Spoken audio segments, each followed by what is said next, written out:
Good evening, everyone.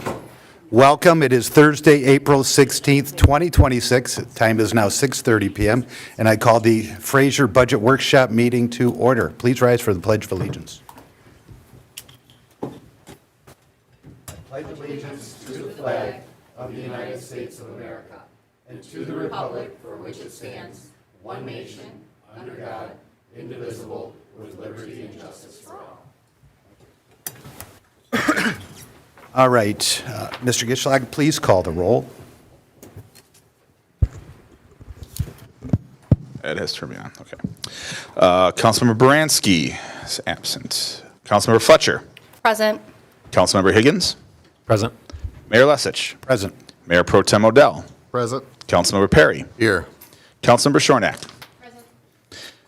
That is a quorum, sir, if we need it. Okay. Councilmember Shornack. I make a motion to excuse Ms. Baranski. Second. All right, we have motion and a second to excuse Member Baranski for the evening. All in favor say aye. Aye. Opposed? Motion passes, members excused. Item number 4, approval of the agenda. I would make a motion to approve the agenda as presented. So moved. All right, we have a motion by Mayor Lesich, seconded by Councilmember Higgins to approve the agenda. All in favor say aye. Aye. Opposed? Motion passes. Item number 5, citizen participation on agenda items. This is the moment in the meeting, if you can't make it for that particular agenda item, which there is only one tonight, you can speak now or wait till the end. I see no one wishing to speak. We'll move on to new business. Discussion of the proposed fiscal year 26-27 budget. City Manager, we'll start out with this. We've had some questions about the last column versus the second to last column. Can you clarify which column we're looking at tonight for the people that are looking at this budget? Sure. So let me just go across so I can be very clear about the recommended budget. So we've got the 3 years of activity. We've got our current amended budget, all of the activity we have had so far in this current fiscal year. The next line is the requested budget, which is what was requested from department heads. The next column after that is the recommended budget. That is what I prepared. And then the last column is the year plus one projected budget that department heads prepared as well. So we have a 1 year look out in that last column. Okay, so just want to clarify two things. One, the 25-26 amended budget column is what we think we're going to spend this year as of the end. That's our projected Yes, by the end of June this year. So the 25-26 amended, that's that number. And then the second to last column is are the numbers that we are looking at adopting for the upcoming fiscal year. Correct. Okay, thank you. Any questions from council on that? I know this is new that we added this projection column. It is. So- It is. Thanks to department heads for spending the time and doing an extra year's lookout. We haven't really done that in, I guess, a number of years here in the city of Fraser, and fortunately, we have staff in place for a good amount of time that they've been able to take a little bit of a future projection there. So thanks Great. to all of them for that. And thank you all for coming tonight. How we usually do this is we have departments come up one by one, give a presentation, and then we ask questions generally after that. But if you have a question that you need clarification on during the presentation, please ask. But if you can hold the general questions till our directors or administrators get done, then we can your question may be answered during that presentation. Yep. Would that the way work? Yep, the way that we'll kind of do this is we'll kind of go through the flow of the budget with the exception of some of the DPW items. That's certainly a bulk of the budget, so we'll be dealing with Rob and that department and all of those different funds at the end. Some of the departments and even some of the consultants that are here, they have such a small portion of the budget that we try to kind of get through those a little bit earlier and certainly turn them loose if we can. Generally, the way that we will start is just take a look at the revenues for the general fund, and if there are any questions after just kind of my quick summary of that, we will take those and then move on to the next sections. Okay, it's your show. Great, all right. So Speaking of that, first of all, with the general fund, as we did talk about at the last meeting, which was my presentation of the budget, we have the millage reduction fraction taken into account. Revenues for property taxes are relatively flat, leaving the PA 33 public safety millage at 1.3 mils, which is what it currently is.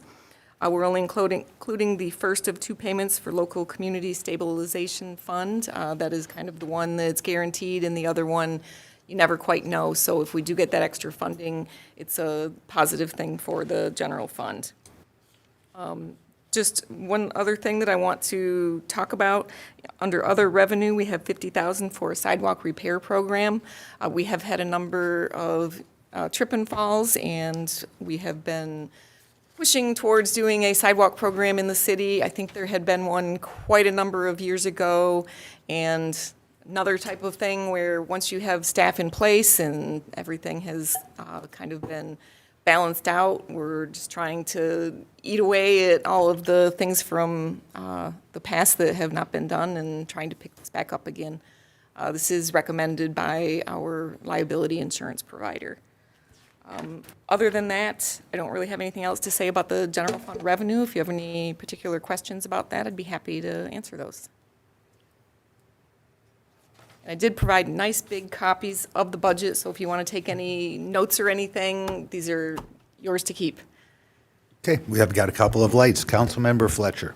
Hi, I was wondering, how will they determine for like the sidewalk repair? I think that's fantastic, because I know there's been a lot of people that have been looking to have their sidewalks repaired. I'm just curious how they'll go about, if you have any idea, you may not, but if you have any idea how they go about determining, like, are they gonna go by sections, do you think, or? That would be something that we would need to develop, is the program and the process and how we would go through that. A lot of communities typically break a city out into quadrants and work quadrant through quadrant, focus on the worst first, and then kind of go through that pretty cyclically, and every year kind of going after that worst. Thank you very much. Okay, Councilmember Shornack. Oh, mine's about the sidewalk as well, but I am 100% behind the sidewalk thing. Here's my question, because here's how it rolled last time and was not popular, especially from me. Here's the thing. So if we do this program, I want to make sure that we're also giving residents the option to do the mud jacking, because there are certain ones that don't need to be replaced, and mud jacking is a quarter of the cost of replacement. If we're going to do this, we need to have that as something that would be included in the letter, like, hey, you can have, if it's not cracked or broken or lifted, if it needs to be lifted, that is an option to cure the issue. Because I know, and then the other problem is going to come in with trees, right? So we're a tree city. I love trees. I'm not against trees, before everybody has a meltdown about this. However, keep in mind that a lot of these residents have lifted sidewalks. We've had plenty of residents come who we've put them in a hardship because they have to keep replacing the same cement over and over and over because we don't want to take down these trees. But they're trees that are going to keep lifting the sidewalk. I don't think that's fair to the resident, because if the resident said, hey, I want the tree down because I'm sick and tired of paying for cement, then we're going to have to somehow meet them halfway on this. Because I know last time it came through, it was the sidewalk got marked, the residents had to pay for it. If they didn't pay for it, it went on their tax bill. If they didn't pay for it on their tax bill, then they got, added fees. In this economy, I believe that we have to be more friendly toward the residents. I'm not saying that the city needs to eat the whole cost. I'm not saying that, because it's concurrent property. They know that it's their upkeep as well.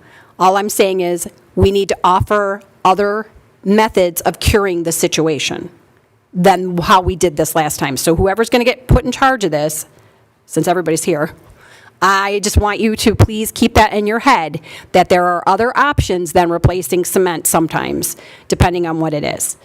Like I said, I'm 100%, because there are a lot of trip hazards in my neighborhood, good God. But I'm 100% with replacing sidewalks and doing in sections and having this be a yearly thing, because I think it's just really good to keep our sidewalks safe. And also, it does protect the residents and the homeowners. I've known several people who've gotten sued because people tripped on their property. So it is a very good thing for the residents and for the homeowners and for the city.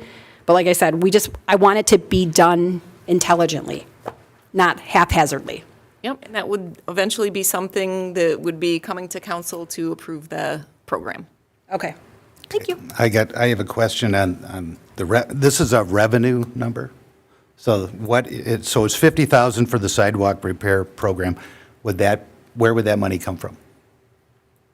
So the revenue would be from the residents that would be paying for, Okay, that's what I wanted to make sure, that this would be revenue that we would generate, for lack of a better word, from telling people that you need to replace your sidewalk. Yep. And it will cost, you have to do 1 square and the cost is this, and they would get a bill for that. So that revenue comes from property owners? yes, so Okay. the intent would be to get everything marked, get a contractor, negotiate a good price, give people options. Okay, thank you. I just wanted to make sure where that revenue was coming from. Councilmember Higgins? I think you answered my question, but, so what would come before council later is you mentioned a contractor. That process would come through council. Right, first of all, it would be a plan, so certainly Rob and Joe would probably work on putting together some type of plan. He's been in the business quite a while, so he's had quite a bit of experience with some of these different sidewalk programs, as have I. So we would bring a plan to council sometime in the next fiscal year. We'd certainly work our way through that, get an approved plan, and then as part of that plan, we would work through with the residents, doing the marking, getting bids once we know what kind of volume we're looking at, and then going from there for the improvements. The 50,000 would be in revenue, and then there'd be an additional cost. Right, there's the expense Okay. that is a match to that. Okay. Okay, any other questions? I've got one on franchise fees. I remember that WOW has exited the cable TV market, and I see their franchise fees are gone from this budget. Do we anticipate any of the other Comcast or? I think I had Comcast going down a little bit in here. There may be a bit of an early bump, people that are leaving WOW and going to Comcast. But I think that a lot of cable companies are seeing that it's really more about the internet service, the fiber, the app-driven, as opposed to a full package. Okay. All right.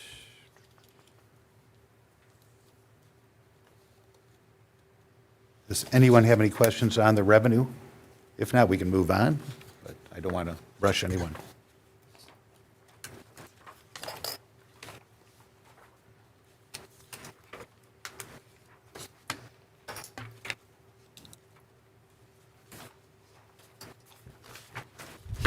Okay, so Anything? really, the next one to look at would be Department 101, City Council. Obviously, most of this is the costs for council members. We do have the conferences and memberships are really one of the things that are the more discretionary items for council. We have kind of been steadily bumping that up over the last couple of years, and just looking to bump it up just a little bit more for memberships. And memberships are like SEMCOG, right? Right. SEMCOG, MML, things Yep. like that. Okay.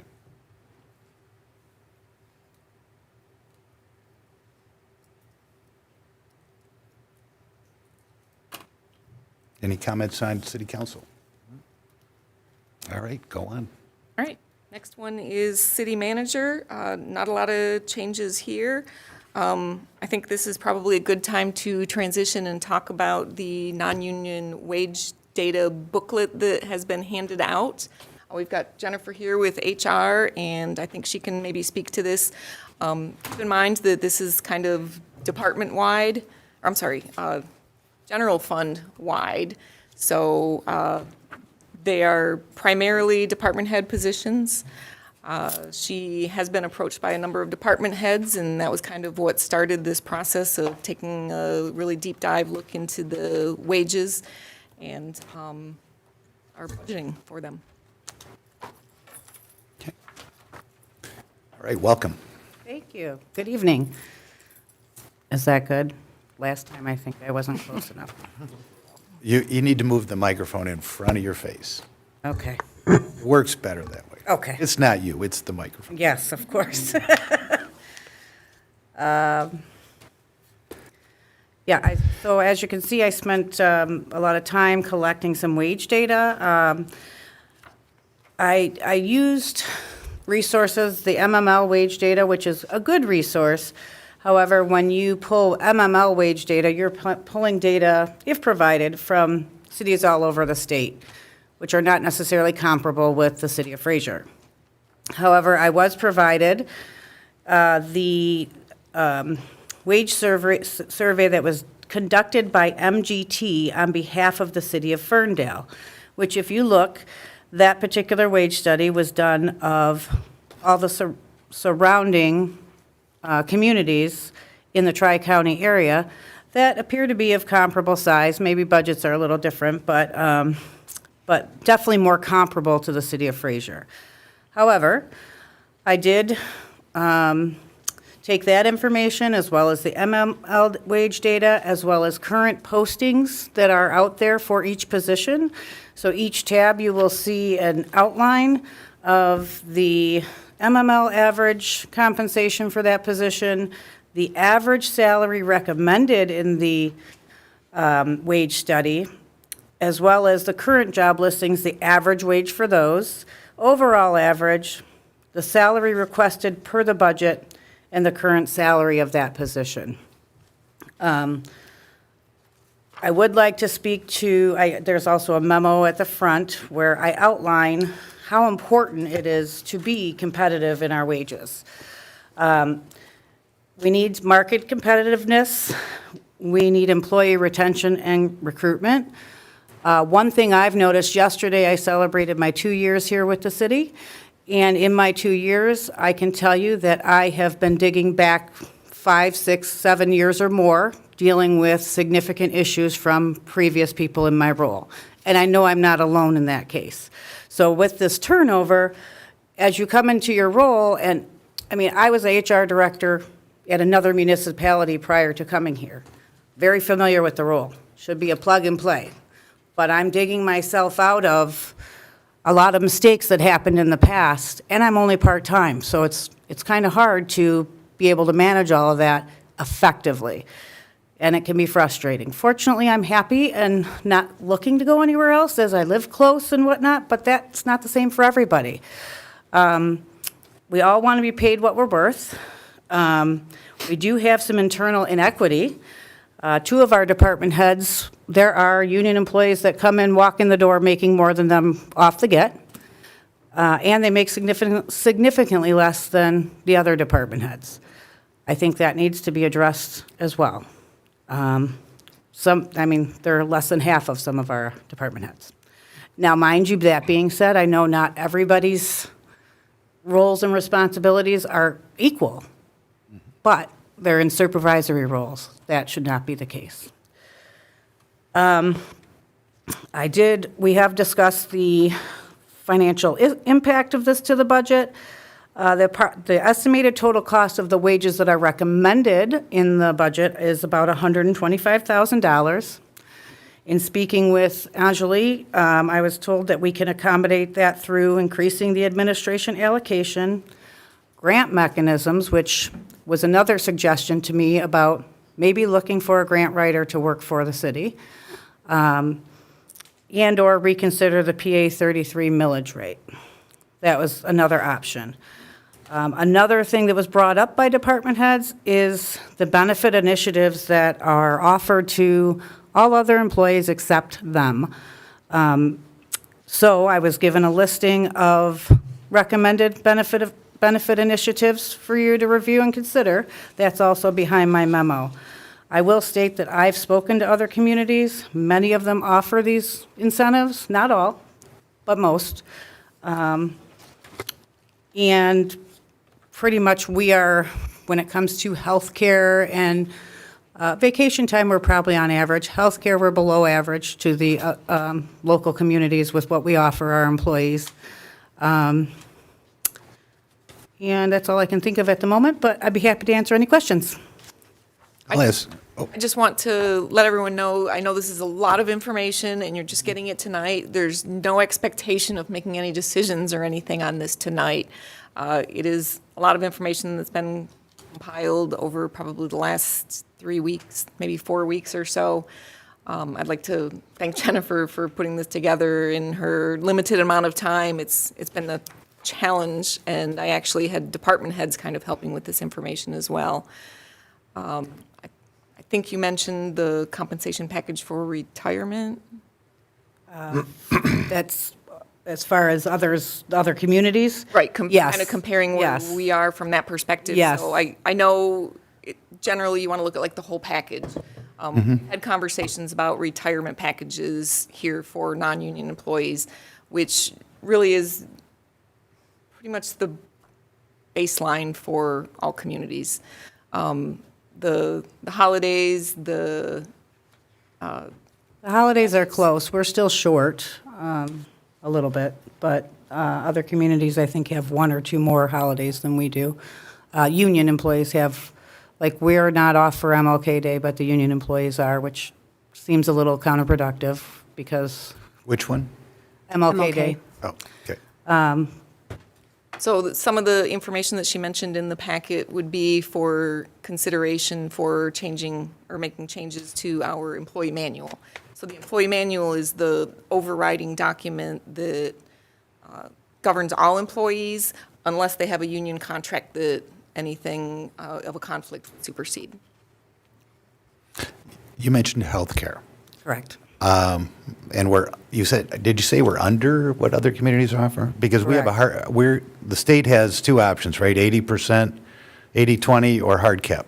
Correct. How are we under, if we are are we at the maximum spend on the hard cap? The hard cap has been decreased, almost diminished completely. That happened right when I started, the year right after I started. Well, when you say that, can you the put it in hard plain cap. English, not HR? Right. Yes. The benefit with the hard cap. Can you explain how it works? Sure. Thank you. The hard cap is calculated to direct the municipality on, I don't know how the calculations work, that's ABG does that, but what they do is they calculate the contribution by the employer to the employees into their HSA account, because with a high deductible health plan, that's what comes with it, an HSA account that allows gives employees additional funds to help fund their health care. And I believe it's $6,000 for a family is the high deductible health plan.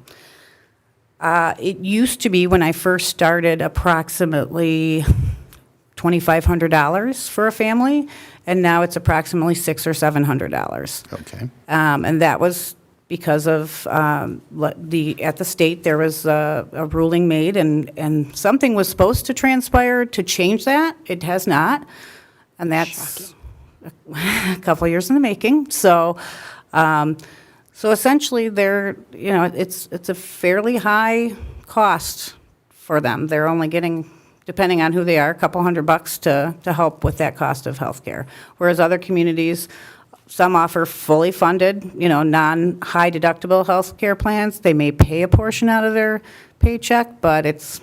That doesn't, I appreciate that, but that doesn't explain how the hard cap works. Oh.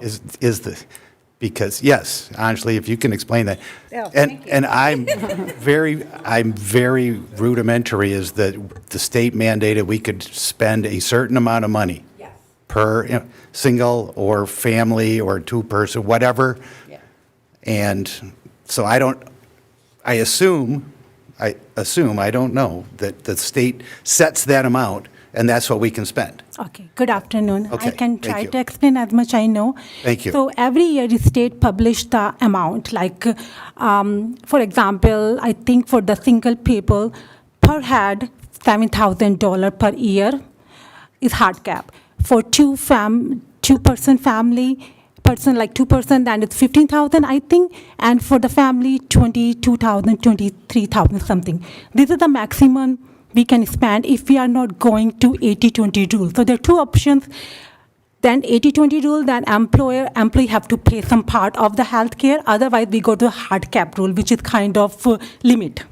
So what happened in 2 years back, every year state when they are making that, that amount, they were increasing like 2% or 4%.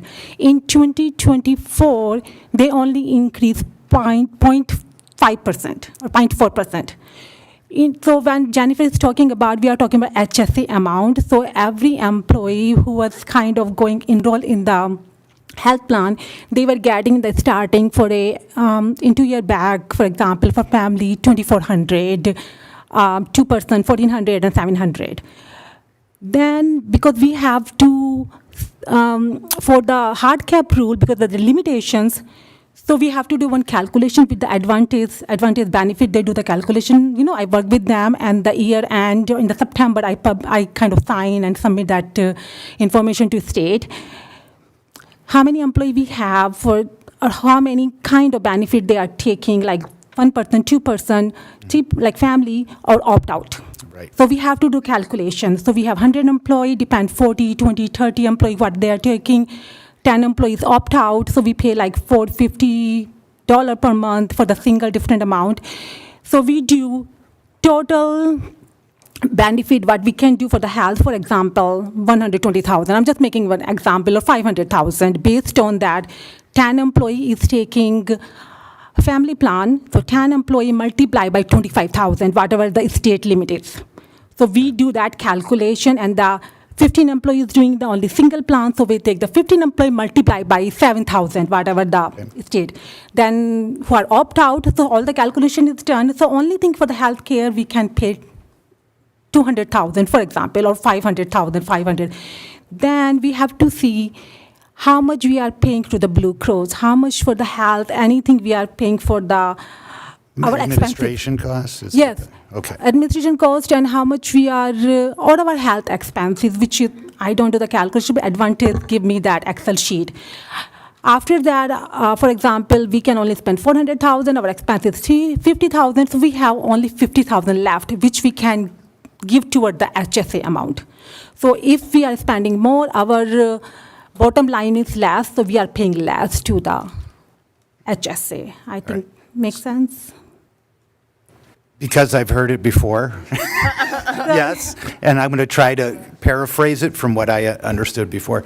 So that I'm married, 2 people, we would be at 15,000 theoretically. We don't get health insurance, by the way, people. 2%, approximately 15,000, yep. So, and a single person would be a 7,000. So we add up, we take each of that brackets, when we do the multiplication, we add that up, and that's what we can't go over that. We can't go over that. Then, what I think you said is we deduct the administrative costs, like After Blue that, Cross. I don't know detail that, but I have the sheet for my Advantage. They do the calculation and tell me after doing like the bottom line, which I understand, and how much we already paying, or so the remaining only can go to the HSA, which is decreasing year to year. Sure, and what it sounds like to me is that the state hasn't raised that hard cap, and what we're doing is our actual costs are bumping up against that hard cap, which reduces the amount that goes to the HSA. That's right. So the HSA is the last thing we fund. First thing we fund is healthcare, administration, and then HSA if there's any money left. Yes, that's true. So that's the hard cap rule, the 80-20, and I don't want to get into all of this, but how would we go about funding more of that HSA, should we want to, without violating these hard cap rules? So this year, when we had a meeting with the Advantage, they gave us some options. So we work on the stop loss. There's like, when you work with the health plan, they give, like, you can go this way, like, couple of different options, and then we can choose, but we have limitation how much, with how much we can choose from. For stop loss, I think we have 500,000 limit or something. So this time, we make different, we choose a different option. Otherwise, it was coming nil, 0. If we did not choose that one, the HSA was nothing. So For which part? Because we are self-insured. And so we hire Blue Cross to administrate the plan, and then we pay the actual costs of care. yeah, but we have like different choices, like stop loss, like 500,000 per person, how much, 50,000 or something. Like there are always rules, right? How much they can pay, on top of that, how much we will pay, because we have some Like an stop loss. Yeah. Like an insurance Yeah. deductible. You know, you raise your deductible, your costs will go down. Well, we have a reinsurance, we have a stop-loss plan, which says if I need a heart transplant, and it costs $250,000, we have a stop-loss plan which says the city pays 50, and then our insurance company would pay the remaining cost of that. So we Is made that- some is that- change, is yeah, that- it is something like that. So Simply they, put, but yeah, that- they give some option, like if we go to 50,000, 60,000, 17,000, how much we have to pay. So I think we choose when me, Jennifer, and Elaine have the meeting with them, choose so we can make some HSA payment. Okay, so if we go higher, we pay less, but our risk is bigger. And so that's weighing Yeah. that. Okay. So I think in last 2 years, what haven't I have seen the main issue like the estate threshold or whatever there, it's not increasing, supposed to be increased. So last 2 years, less than 1%. Okay, so, which is causing that other number. Your gap is coming little and little. Now, would Small an and small. 80/20 plan be any of, would that be worse? Besides having the employee pay 20% of the cost, but, I don't know. We never looked much on that one, but I don't know. That would potentially require renegotiating union contracts yeah, as well. and that's what I remember from that. So we're, self-insurance is generally the least expensive way to go with Yes. with the stop loss. So we had that discussion last year with the advantage that should we move to the insured or we should keep the self-insurance. They did some calculation and told us in that stage we are a better place to having the self-insurance. Like last year we had that discussion and they did some search and research. Okay, I remember we did talk a little bit about that. Yes, and we had a meeting and we talked about that. Thank you. Yeah, you're welcome. I just thought it's important to understand a little bit how this insurance comes about and the problem we have. Any other question about that? That's all I had. Any other questions? Patrick? Oh, Mayor Pro Tem, sorry. So in the budget here, what you wish for department heads, is that in the recommended budget that you're presenting?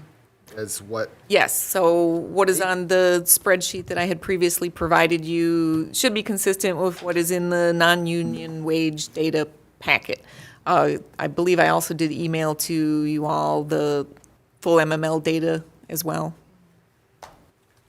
did you break down, because I don't remember seeing it, maybe I'm. It's different break tabs on down, the like, spreadsheet. What each department head's making now and what you're proposing them to go to? So that's in the booklet that It's you all have. in here. Yep. What you received tonight. So as I said, there's a lot of information there. Certainly take the time to take a look at that. Any And- idea on the rough percentage increase, It varies. like range? It varies. I 3 think to 11%. 3 to 11? Yep. I get the importance of it, but we only have a 2.7% increase in revenues to offset a 3 to 10%. That's the challenging part. Thank you. Okay. Councilmember Higgins. And then just to go back on my notes, the total recommended budget increase from all the salary increases added together is 125,000 It's approximate, yes. approximately. Yes, Okay. yep. A little bit easier to think about that number than all the numbers individually. Right. What is being asked for and recommended. Any other questions? Anybody else? Does anybody have anything else for Jennifer with HR before we potentially turn her loose this evening? What else can you tell us? Well, we can talk about my budget, but mine's pretty boring. So the only thing special I'm asking for is a computer, so. Yeah, this is one of the ones that's slated to be replaced. Is the abacus broken? We can get that, we can send that out for repair. Yeah. Yellow pads cheaper. Okay. I will say we're good for now. We may have other questions. We'll follow up with the city manager and make sure those go through channels. No problem. I'm going to hang out for a little bit too, so if you have I other think you'll questions. find it fascinating. Don't fall asleep. Well, you actually learn something about the rest of the departments and how they actually function. Yes, well, I do, I spend a lot of time with my fellow department heads, so I appreciate that. Thank you. Great, thank you. All right, next up. All right, I think think we're on the city manager. Other than just minor changes, there really isn't anything significant there at all. Certainly the wages, and as I said, that'll be something that, take a look at the book, and when we get to a point where we start talking about this, possibly at another meeting, that's when we'll look at any type of changes for wages or anything. Okay? With that, are we ready to move on to finance? Sure. It's your show. Come on back, Anjali. So I think with Anjali, we'll start just with her department in the general fund. And then we have a couple other departments that she also oversees, which would be 951, our insurance, and 961, the retiree. And then a couple funds just to discuss while we have her here, 213, the industrial park roads, and 677, the self-insurance. Good evening again. For the finance budget, it's pretty similar than what we have last time. The only main thing, I added a part-time kind of assistant director, assistant treasurers to help me out during all the tasks, year-end specifically in the audit. So usually, the auditor come in October, but this year they want to come a little more earlier. They are coming in September. So I'm already working on the audit task and my list. So this position, if I have not only the audit time, just all other things I can work on more in my unit. And then a lot of reporting, what I do, I spend a lot of extra long hours, weekends working. So I'm just looking for the part-time, not the full-time, but I'm looking little, not the clerical job, like little assistants, so who can help me doing my review and reconciliations. Sure. Would this be like an accountant, Yes. someone with an accounting background? Yeah, I need someone understand accounting. Just like I hired someone 2 years back, my second year, a girl, she was part-time, but she had good knowledge of accounting. She has an accounting degree. Was she here when you started? Oh, that one. There was somebody that was helping in in your department. Oh, yeah. When I started, then we have the contract from the professional contract someone. Yeah, not that one, but I hired someone just part-time, a retired employee after that. Okay. So I'm looking for that, except that nothing in the finance side, everything same stuff. You will see a little increase in the professional services because not that much increase from the previous year, from the last year. Because that OPEB valuation we do, it is every 3 years. So we did in the 2023, now it is due again. So they always charge 40,000 every third year. Just for the new people, so we have to have a professional firm do our evaluation for both the pension accounts and the other post-employee benefits. So normally we have, I think, just one a year. Yeah, so they do two kind of reports. One is valuation, which is actual valuation, which is every 3 years, so they charge extra. And the second report they do for the auditor, the GASP accounting standard, which is usually 10 or 15,000 every year. So this year they will be doing, like next year, the big valuation. So that's why there's a little extra. Except that, nothing much on the finance side. I can go other, but any question on the finance? So I'm looking at the 23-24 activity. Mm-hmm. It's 698, 113, and then your proposed budget, including the part-time, is 627. So you're actually $70,000 under what we spent in 23-24. What? Okay, 22-23 was because we doesn't have the finance director, so we are hiring a lot of Who did we hire? We Robert Half, We had and a lot of then Robert Half people, and if you recall, that's also when we were behind with the audit and Yeah, I remember. so many issues. We were bringing in extra staffing. Yeah, and we've had years like that prior to 23-24. We had them in 16 and 15, and I think that was in the $600,000 range in the 2016 years, way before your time. Yeah. So I just wanted to point out that even with this part-time person, this part-time person replaces a professional consulting or contract firm, and we still are $70,000 under where we were 1 year, 2 year back. with a better product that we're getting now. Yes, that's true, yeah.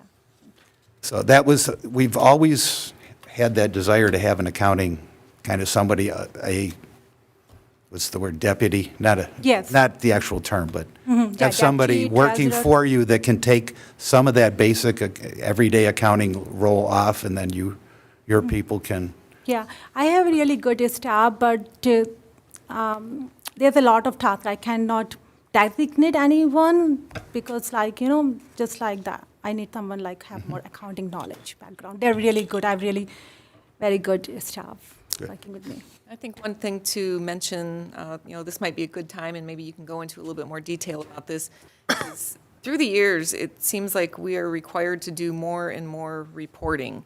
And then every single time we have any type of grant or get federal funding for anything, it requires even more reporting.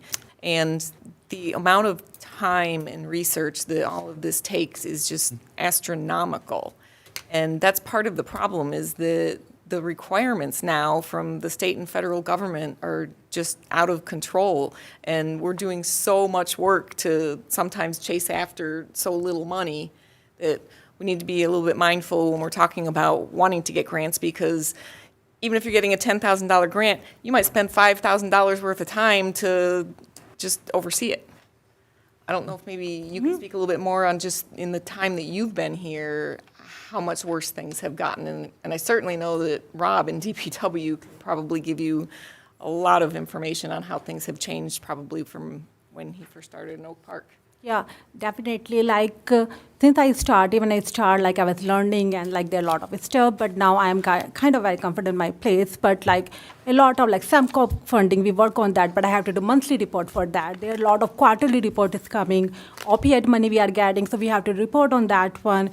ARPA funding, we just finished our reporting, but there's a lot of reporting, like every month, quarterly reports, IRS reporting, then with the industrial park road, so I have to do a lot, like, this piece, like, it took me a lot of time, like, it got the bond things, I need to talk to auditor to make sure the funding is correct, we are putting the right place, that one, we are following all the rules and the special assessment, like how the residents, and how to deal with that, send them invoicing on time. Then we are working like the utility billing on the time. So we are kind of making the efforts, like, and we hired the payroll clerk. She's wonderful, but just not like, I'm still like few things, like I'm still working, like e-sheeting I worked last year, which was not done for last 10 years, I guess. There's quite a few more things in my plate, which I have to still look and get the better procedure for that. So, anyone can do. So, but reporting part, like, takes a lot of time, like, it's like endless. Thank you. I think you, I didn't mean to laugh, but you punctuated that with the end. It's endless. Yes, it is. And it is endless. is. I was thinking, I work with people, I just finished working with people for 7 years that do nothing but keep track of, they have in their head a calendar of what reports are due when, what schedules have changed, what the government reporting, they extended this report or they didn't extend this deadline. And there is a mind-numbing amount of reports and deadlines that have to be met, so. And keep in mind, most of endless. them involve multiple departments. So it may start with engineering, then it rolls to DPW, then it rolls to Ange Lee. And, ultimately, I'm responsible. There's a lot of things that I will double check. So one of the things about having people in positions for a long period of time, they get to be able to know what's accurate, what makes sense, what doesn't. These are your gatekeepers for fraud. And to be able to spot fraud, you have to actually know what it looks like. Yes. And thank you for your support, but this position will help because I work like so many hours in the audit time, like every weekend, like 10 or 12 hours every day. It's just not feasible forever. I've supported this position for 7 years. So, yeah, I think it's an important one. So we don't use that outside labor when we have to. When you need the help, you go to Robert Half, and they're twice as much as we'd pay somebody. So you pay the same amount, but you get half the And you don't keep that knowledge here, right? Because Correct. then they just come for like 6 months and they are gone. Yes. Okay. Councilmember Higgins.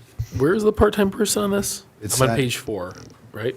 It's Oh, I'm on page, it should be on on the page third, Prior it's on page, I think. page 3, that's the third line down, wages part-time employees. Wages per time employees. Oh, okay. Yep. And you'll also find that on the wages spreadsheet that I gave everyone for the last meeting. Thank you. And that's a new position. Correct. Okay. Or it's an unfilled position that's come and gone over the. Yeah, yes, so we have been given permission for a casual, Part-time. part-time assistance in the department, but she's looking to make something a little bit more permanent part-time. Okay. Any members of council? One other thing. Oh, I'm sorry. just curious. I'm sure what's the reason for national conference and MI in page 4, the bank service fee charges from back in 2022, 23, it was 14,000. Now we're always 60,000 or 50,000. I'm guessing there's a good reason. I'm just curious. It is connected with the interest, bank interest. In 2022, 23, if you see the bank interest, it will be minimum. So I think when Elaine started, so it was like we now interest-bearing account, so we will earn more interest, but we are paying the bank charges little more, but interest is much higher than that. Okay. So that kind of main reason. Right. So it's related to a smart decision. Yeah, or we are now thinking about sweep account overnight, so maybe we will save more money. And then that national conference, so national conferences, obviously they're out of state, they usually rotate around states. This year, or I should say during this fiscal year, it'll actually be in Michigan, so Ansley is interested in going to that, so that it'd be a great opportunity without having to really pay a lot of money for travel out of state. Yes, that. Okay. All right. Anyone else? All right. The next- What's next? Next thing would be page 10. I'll actually just take this quick line item. This is our insurance, our property, vehicle, and liability insurance that we have through Nickel Saf. I haven't really gotten any quote information from him yet. Everything that we have been getting information about for our risk assessment is good, so I anticipate rates to be pretty reasonable. We actually went, our rate decreased last year. I don't think we're going to get that again this year. I think it's just going to be a probably pretty small increase is what I've budgeted. And then Department 961 on page 11, retiree. Okay. This is more about the retiree insurance, like I talked about that OPEB thing.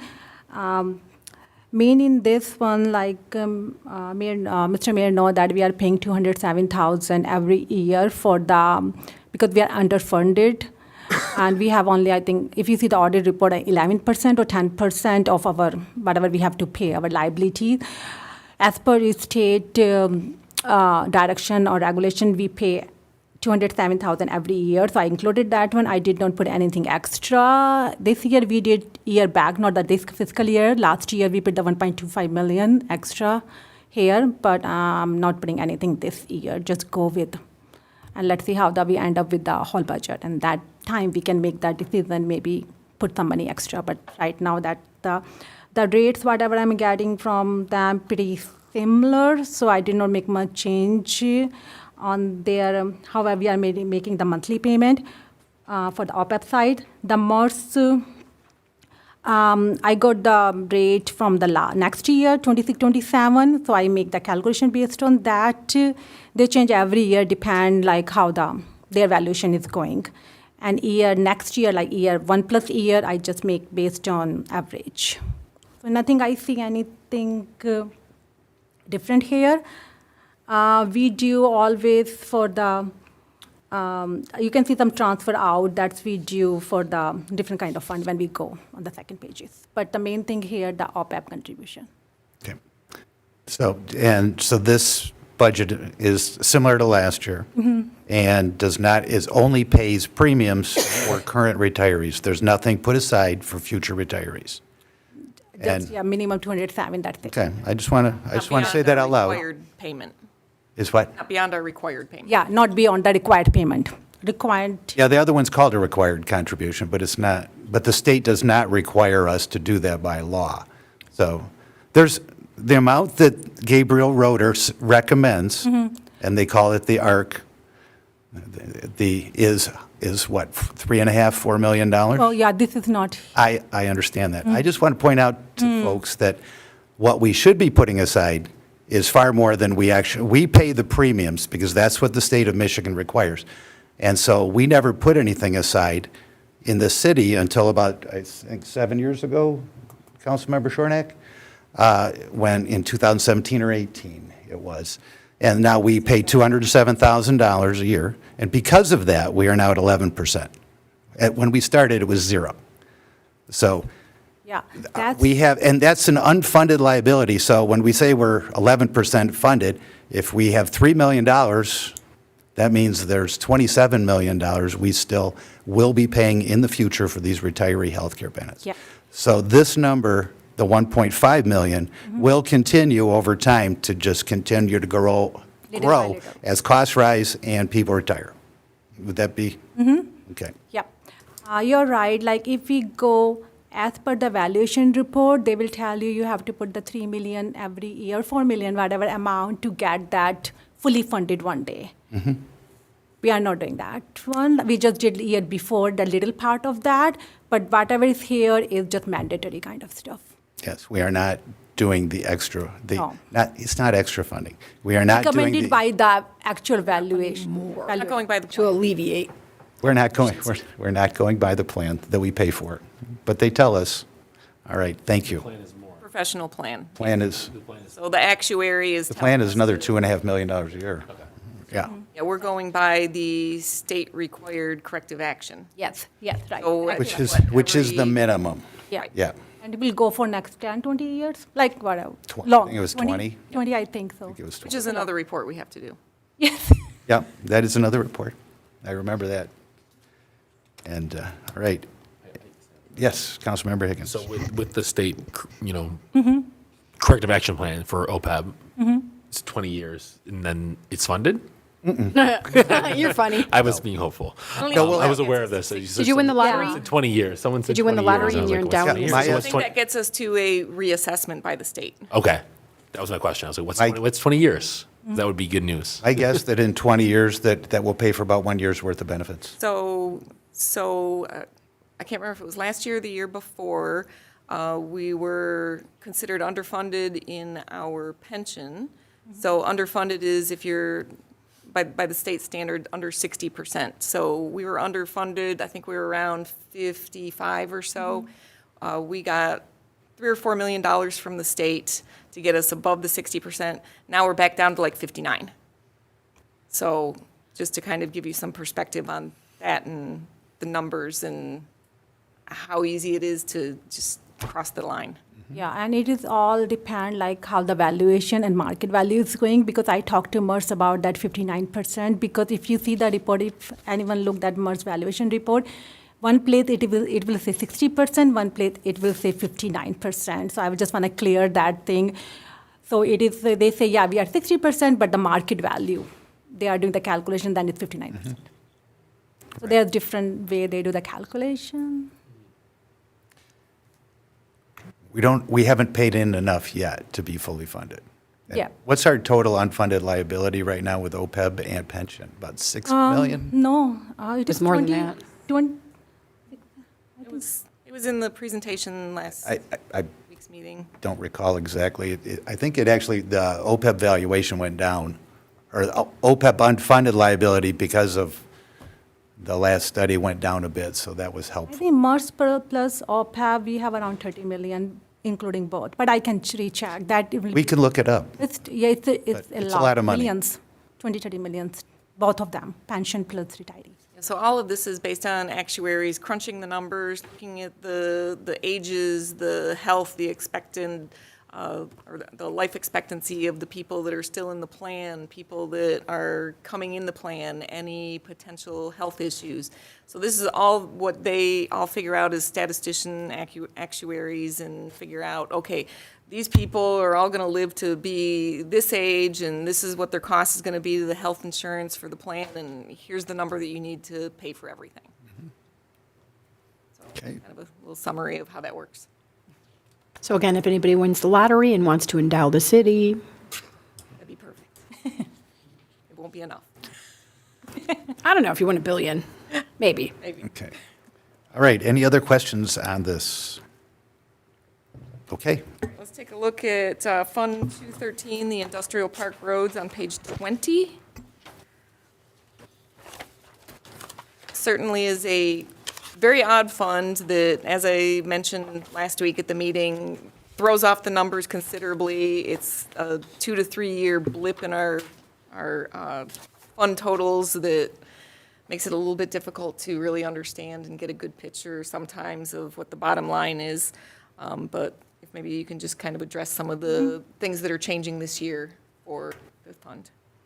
So Industrial Park Road, that project is kind of 2-year project. So I will talk about this, the next year budget and current year budget at the same time because I'm working on the budget amendment as well for current year. So when we start to do the budget last year, we did not have the full information that time in May. After that, we issued the bond, do the whole assessment about the cost. So I'm preparing the budget amendment for this fiscal year. You will see some change because, for example, last year, the same time, this time when we are the budget, we estimated our bond sale will be 9 million, but we are ending up getting only 3.4 million. Our cost of the project was estimated 16 million that time, but after that, after a couple of months, come 13.2 million or 13.5 million. So you will see that change in the budget amendment too, and next year budget as well.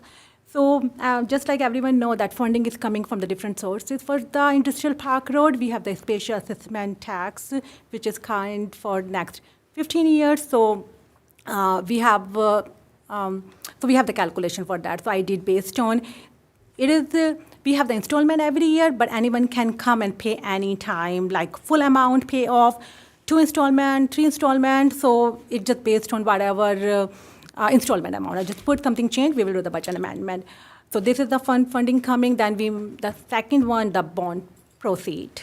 So which is going, we are putting the investment account that money, and then we using that money for the capital, for the construction.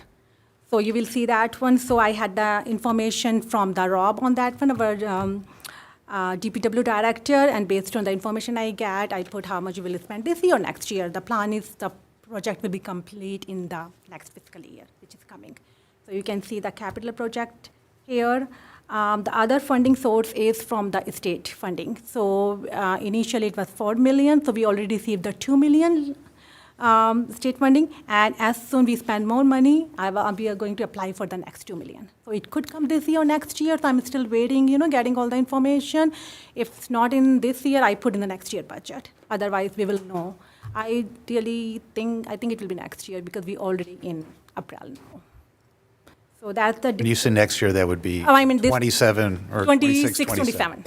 27 year. Next fiscal year. Yeah. Yeah. So most of the stuff here is based on all the bond, like the interest, whatever the calculation they gave me, estimate how much we are going to spend in next 2 years, like 2 year. After 2 year, a lot of accounts will be gone from here. Only thing will be stay here, special assessment tax and bond principal and the construction will be done. Yeah, and you can see really that big difference in the very last column for the projection for the 27, 28, which the road project will be all done, all the bond proceeds will be far past that. It's really just going to be all of those installment payments that we're getting from the people in the district for the SAD and paying out the bond. Principal and interest for them. That will be main. We mean to make the changes for the special assessment tax based on how the contract cost will come. Because sometimes it's changed, then there will be the other thing we have to do when the contract is, construction is done in a year or two. What is the payment, annual payment for the bond? Is it, what is our, not the SAD amount, but what is our contribution? Is that the interfund transfers in? Oh, what is the transfer in? Okay. I just want to make sure I know what our portion of the bond payment is. Okay. So if you look the transfer in, it will be the difference between how much principal interest payment we are making the bond minus how much we are collecting from the special assessment tax. So how much we are paying for the bond, the principal amount, I have the schedule at my desk, schedule for that. So it will be the principal, I think 460, and it change every year, and the interest change every year. Okay. But this information is coming, whatever provided by the bond council. And every year, transfer of the general fund will change, depend how much we are paying or how much we are collecting. It will not be, I talked to auditor about that, because it will not be exact same, the transfer in, because someone can come on the June 30 and then make the payment for special assessment tax, but I don't have time to do the budget amendment for that. So Okay. I already talked to auditor about that there's no way I could do exact amount. They are fine with that. I will do, like in the last budget amendment, how much I can put in the transfer in and out. Okay. All right. Any questions on the industrial roads? And they'll be done this year, this calendar year? Fiscal year. This calendar year, yeah. Okay. So the other thing would be the self-insurance on page 35.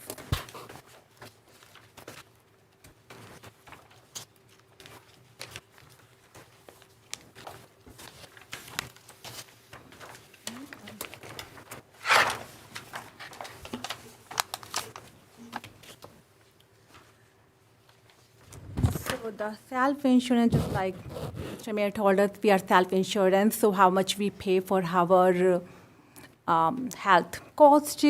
And then after that, we allocate it's kind of allocation from the different department, because there's a one fund, but it's kind of coming from the general fund, the money. So we do the calculation based on how much health cost each year. It's kind of, not that sometimes it's increasing, it's hard to estimate, but based on the advantage, what they provide us the information, we make the calculation.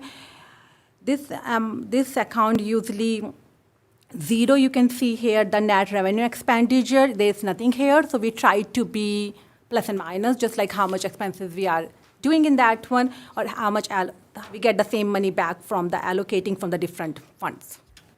So it is more estimate based, but one thing I want to say on this one, self-insurance fund and the motor pool, I'm very paying more attention on that one, because as some of remember, 2 years back, I have to do the corrective action plan, because we have the negative balance in the self-insurance fund and motor pool, because we are not allocating sufficient fund. So I pay more attention, check the report, and make sure we don't get in same situation again. So 24, 25 was 1.2 million. And then, hold on, I just want to ask a simple question. So the recommended budget for this year is 1 million. So the 1.2 million included some of that catch-up that when you had, okay. That's why I want to make sure, because you're budgeting less for health insurance than we paid 2 years ago. But 200,000 or more was to clear up that previous underfunding from the other funds, because I see in 22, 23, it was 500, because we didn't pull in enough money from other funds to cover the cost. Exactly. Okay. So when I did the correcting action plan for the state, there was no enough fund, so I have to take some money, or we have to take some money from the general fund to fund here. So that's why you will see more amount that year. Okay. So $1 million is what you're budgeting and requesting for this year. Great. Any other questions on healthcare? All right. Anything? That we're done with Anjali. Do you have any other questions for finance? I have a question for you. Not that we can really afford to do that here, but at my work right now, we actually bought into an investment, and I would have to get the more in details for you, but we bought into an investment, and the interest from that investment is supposedly going to cover like a huge amount of our costs for our health insurance. I'll get more information for you, but it's really an interesting proposition that we're trying at my work, so. Okay, sure. I'll get you the details, because we were just discussing it the other day, and I'm like, I wonder if we can do that in the city. Yeah. Save some money somewhere. Private and municipal I don't know. always mix, but certainly Sometimes, a bit of though, information, and if it's something that could be the magic pill, we'll take it. Yeah, as long as comply with the PA20 rule, which is for the municipality, like. Was that PA 22? I think it's PA20, it's just like for the municipality, when you're investing anything, we have to make sure liquidity, accessibility, like we get the fund, and safety. And there's different rule and different kind of treasury bond or whatever we can do, we can invest the money. So there's a different so for example, for Industrial Park Road, when we are investing the money, whatever bond proceeds, I make sure we are following that one. So we are doing with the mission class, which is very good on so that's, we need to be very careful. Very good. Thank you. Anything else? All right, I appreciate it. Thank you. Thank you. thanks.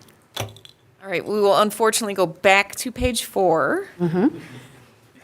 And next up would be the clerk. Any questions? There's one change from the presented budget that we, in the last, was at the council workshop, when we went over the budget. And that is Cindy came to us on April 1st and said that she's not coming back to be an elections director with us. Going to retire. Well, she's not going to retire. She's going to stay being the Well, I know what she- supervisor of Ray. But yeah, she did offer to come back in November and just work the elections, the early voting for us, which I think would be nice to have her around. So, and honestly, we're okay with that in our office. Jennifer and I are more than capable. It was great to have her here for that 1 year when Jen was getting used to all the equipment and never using it before. But we're going to be fine. So, not worried about that. Again, I was chatting with other clerks today about that capital outlay you'll see down there at the bottom. We won't know until June exactly what the timetable is, but they've been scaring us for a year and a half that this year, next year, put away this money for the new election equipment. And in the end, they're probably going to pay for it themselves. But I can't be sure of that. That's just what they did last time. Well, if that happens, then we just put the money back in the general fund. Exactly. But I want it there in case the HAVA funds don't come through. Needs You a never holding know place. the political winds and who's where and what. So Where's that? just gotta Operating be ready. supplies? All the way at the Capital bottom. outlay. All the way, wow. Capital Should be capital outlay. Yeah, they want, like, it was 15 grand a precinct is what they asked us to tuck away. It's a good thing you combined some. Yeah, you're welcome. Nah, it's a good thing. It's a good thing. So, everything else, we're expecting a very busy election year, but even the busiest year is still not the level of a presidential year, and we handled the presidential year just fine. So under subscriptions and publications, is that public notices, things like that? I think I've asked these questions. Yes, and the likelihood of a newsletter Okay. that we've talked about and not really happened. But all the publications are under my budget now for all the departments. It's just easier. They all go through me. And you kind of segued to what I was going to mention, is I've had people ask me, are we ever going to do a focus on Fraser or a newsletter like that? So if it was, it would be in your budget. That's where it would be, yes. Okay. And we have yet to determine whether we're doing that. Well, we've got to land a new communications person and get that position without as much turnover as we've had in the last 2 years. So, And where would that person be in your budget as well? yes. Okay. That would be, where is we've my had it budget, under yes. part-time employees. Okay. Bless you. Okay. Any questions on the clerk's budget? Is all that equipment same statewide? Is it uniform statewide? No, it's county to county. Each county clerk makes the decision. Some clerks will poll the locals, bring them together, do a straw poll. What do you want to do? In the Tri-County area, all three, Wayne, Oakland, Macomb, all have different equipment. That's just how it worked out. So I'm one of the only clerks in the state to have used all three election systems in the state. And which one are they proposing? They're not yet. Oh, they We have- don't even know. We're going to find out in June. All the vendors will roll out, and the state will say, these are the 3 or 4 that you're allowed to pick from. The state will break it down. We don't even know who those are yet. That's for the upcoming, No, it'll be 3 years from now. 3 years from now. Yeah, that's why they wanted to put the money away today, this year, next year, and then be able to pay for it in year 3. Gotcha. Well, when we put the money away, how are we putting it away if we're budgeting year to year? Are we tucking it in an envelope in your office? I'm being not serious on that, but if we budget 52 this year and 52 next year, it's but we don't spend 52 this year. How are we tucking that money? That's for the numbers people to answer. I do not Okay, know. fair enough, but you see my question. I do. Okay, because budgets roll over and things disappear, so. Okay, Councilmember Higgins. And just for the benefit of anyone watching, when we're talking about different equipment, what equipment we're using, the machine. We're talking the voting tabulators and the ADA compliant touchscreens, those both. Right, but the actual voting, the ballots in Michigan are all paper. Yeah, that's all the same. Yes, it's nothing. Yeah, we have paper ballots in Michigan. You see different news stories from different parts of the country. Things are different. We are paper ballots in Michigan. Thank you. Thank you. All right, any other questions on the clerk's budget? All right, you're very easy. That was easy. Thank you. I can leave now? Sure. I know better. I know better. Thank you, folks. Appreciate it. All right, we'll move on to information technology. This is primarily VC3, our IT provider, and BSNA. The only significant change that we have is looking to start the transition process from BSNA computer application to BSNA cloud version. I've talked about this in the past, about how eventually they're not going to be supporting the software version anymore. Everything's going to cloud-based version. The first 65,000 would really be a deposit to hold our place because it takes about a year before they'll really even get to us to start doing the upgrade. A lot of the other municipalities that they are with have already changed over. They have new employees that are coming in that they are not even bothering to train on the software. They're just training them only on cloud-based, so eventually there'll be nobody left that even knows how to use it. So it's unfortunately time to make the change. I've mentioned in the past as well that it's about 3 times as much as what we're paying. We're paying about $35,000 a year right now, so it's going to be, I think, $96,000 a year for at least the first year. There are costs for the transition for training. If we utilize all of the training that they anticipate, I think the cost was about $50,000 for that. I don't see that, and they've also said that most of the quotes that they give for the full training, most communities don't use that. Anything else for IT? Any questions? What's SBITA? I don't recognize that. Subscription-based IT, this is something that came up at the state level, was a couple years ago, and it's more so just kind of auditors moving numbers around. I know Angelique's been dealing with that, and it's kind of been on and off, and we've moved things around in the budget. It's not really a cost, it's more so an accounting thing. They're amortizing the cost of the subscription over the life of the subscription. Thank you. I didn't recognize the acronym. But what they do is if it's $100,000 and it's a 3-year contract, this just breaks it into 3 years instead of 100,000 in 1 year and 0 the other years. It's just, like you said, they're moving numbers around. And, okay. When would we make a decision on BSNA to go forward, and then I guess, do we put a deposit down and get in line, or how does that work? So I would say as soon as we decide and approve the budget, we would want to have that as an agenda item to approve and move that forward so that we can get in line. They're saving our place in anticipation of this passing. If not, then, as I said, we will eventually have to do it. And the problem becomes, how good of support are we going to get? We're not going to be getting any changes in the application-based software. So there'll be no upgrades, changes, even just some of the things that we've been trying to work with them on making some changes, like to our water billing template. It's been hard working with them because there's less and less people that know how to do it. It's true. What was I going to say? I guess that's it. I know. Alternative software out there. There doesn't seem to be a whole lot, but I'm not going to. I'm not a BSNA evangelist, but it is one of the only games in the state.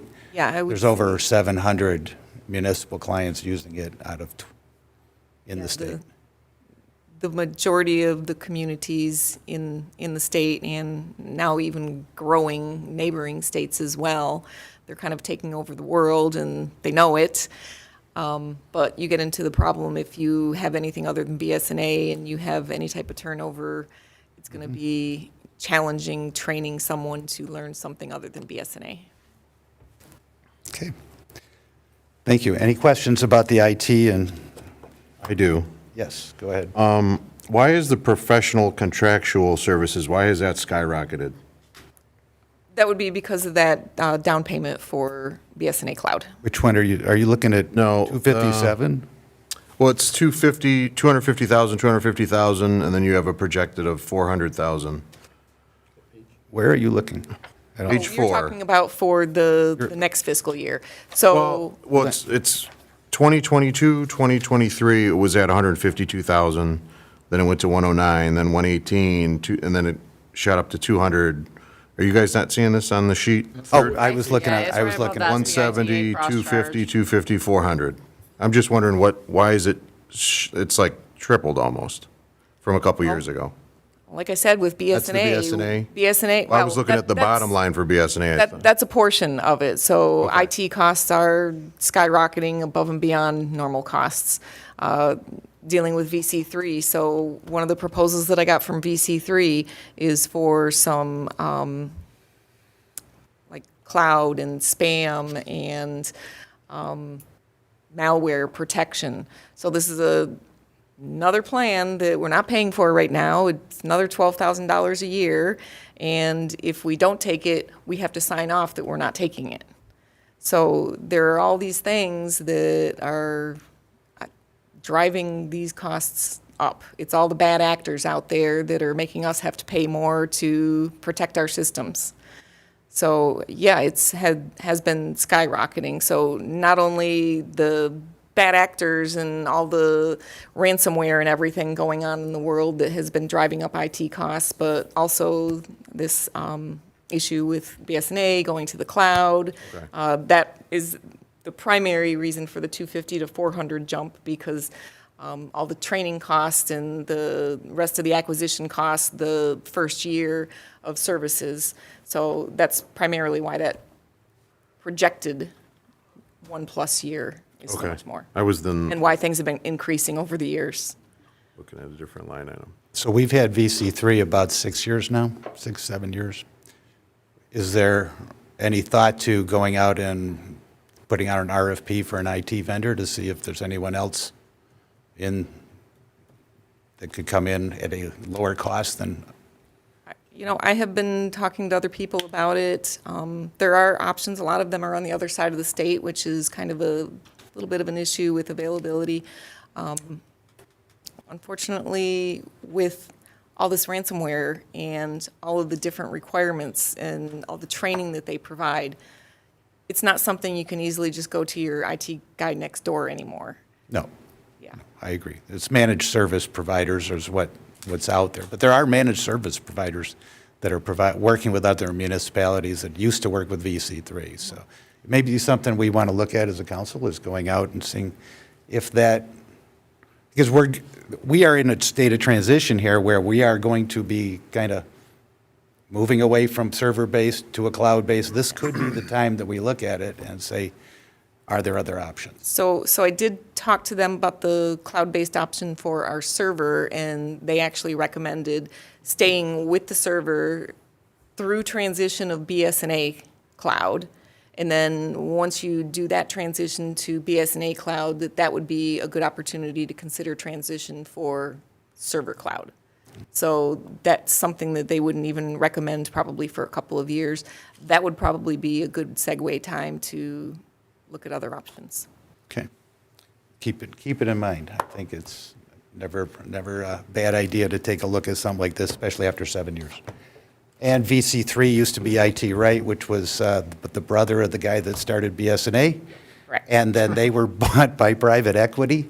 And so they have become a more national model, and they are less BSNA focused. And Right. a But lot more profit yeah, focused. the great thing is that they do still work really pretty seamlessly hand in hand with BSNA, and that's been very beneficial.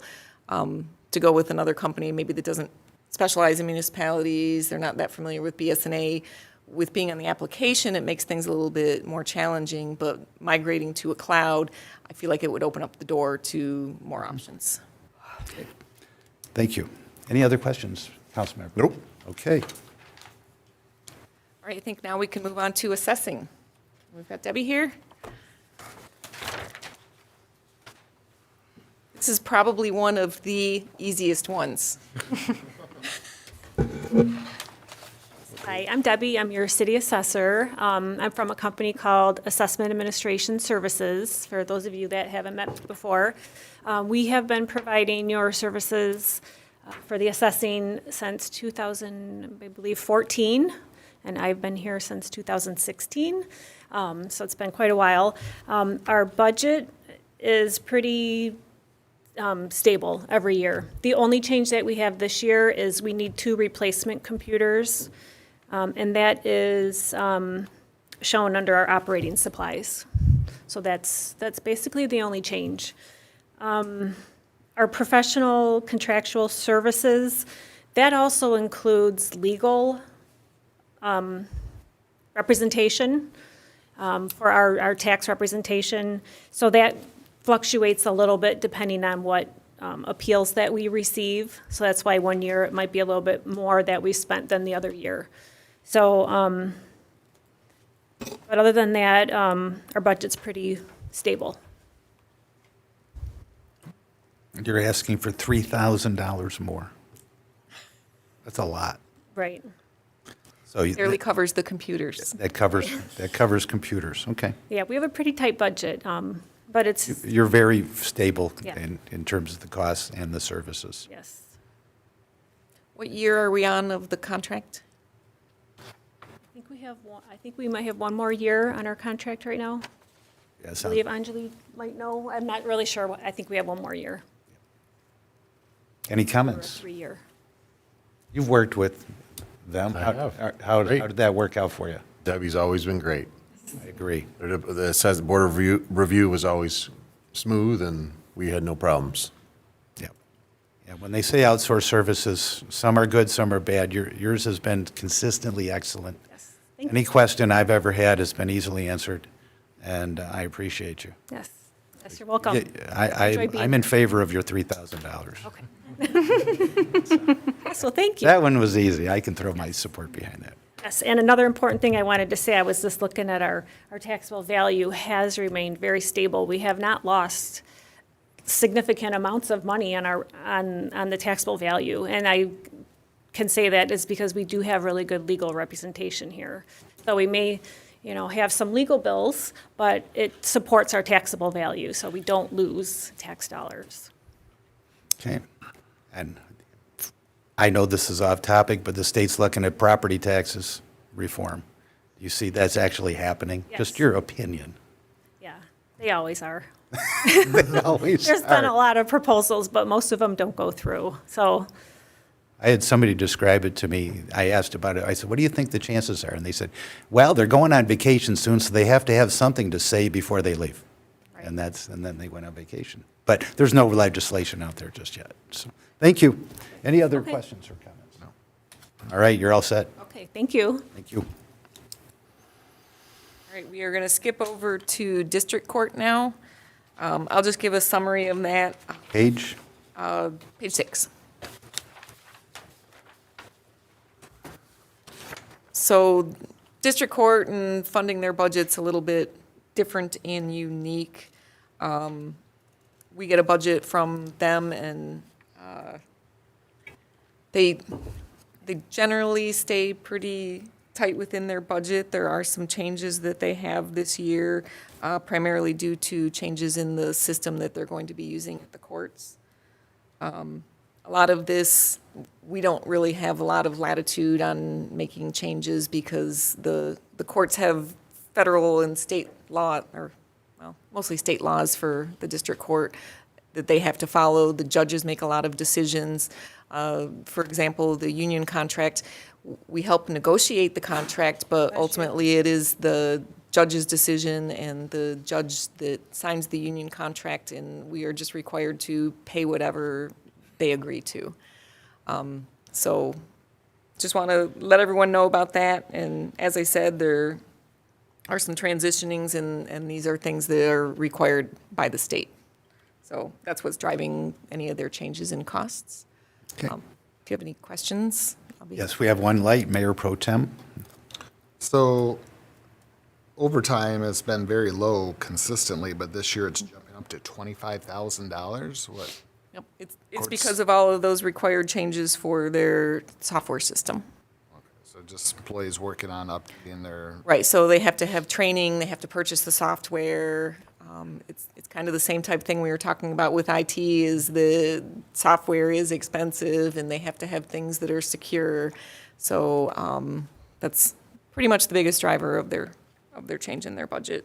They have a couple minor things, changes in the pay that had already been determined are in here. That's the judge and court administration pay. And we don't set those rates. No. okay, thank you. Is there any offsetting revenue from the district court to cover this 100,000? Or is it?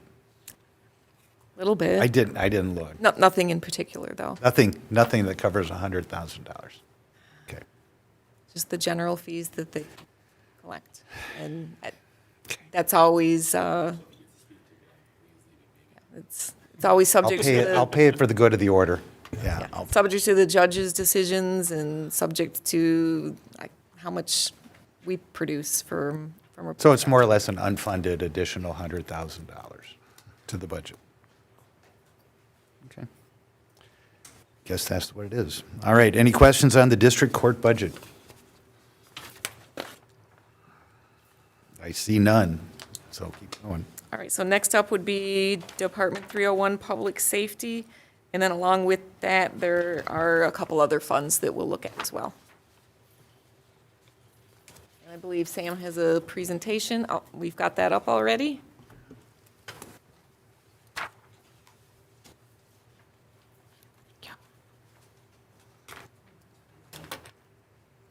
Thank you, Sam. Okay.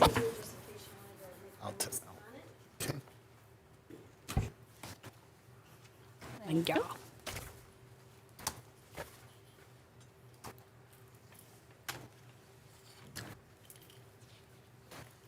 Good evening, Good evening. Mr. Mayor, Council, thank you.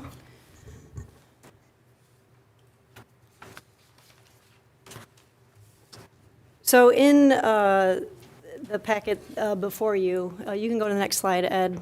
There are just a few slides with a few requests.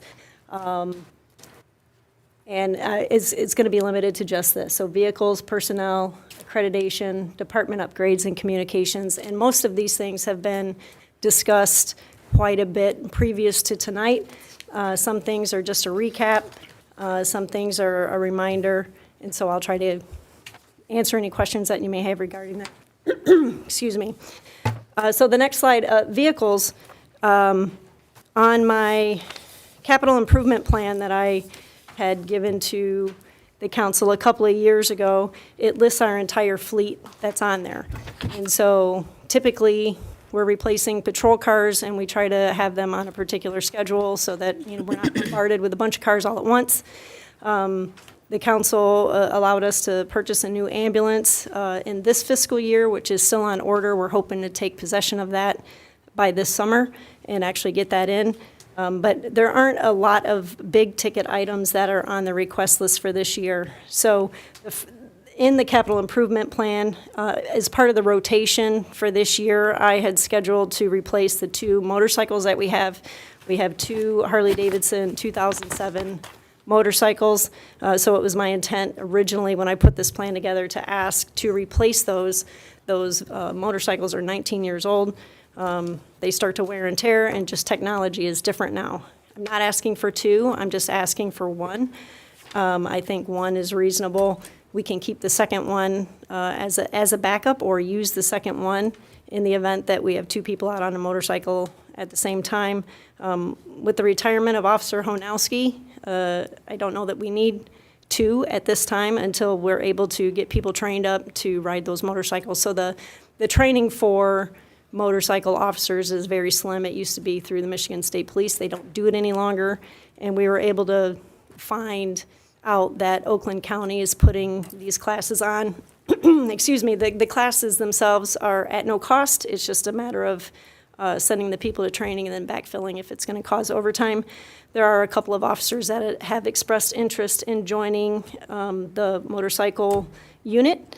But for purposes of tonight, the request is for a 2026 Road Glide motorcycle. My projection when I put this plan together was that it would be about $30,000. That's still fairly accurate.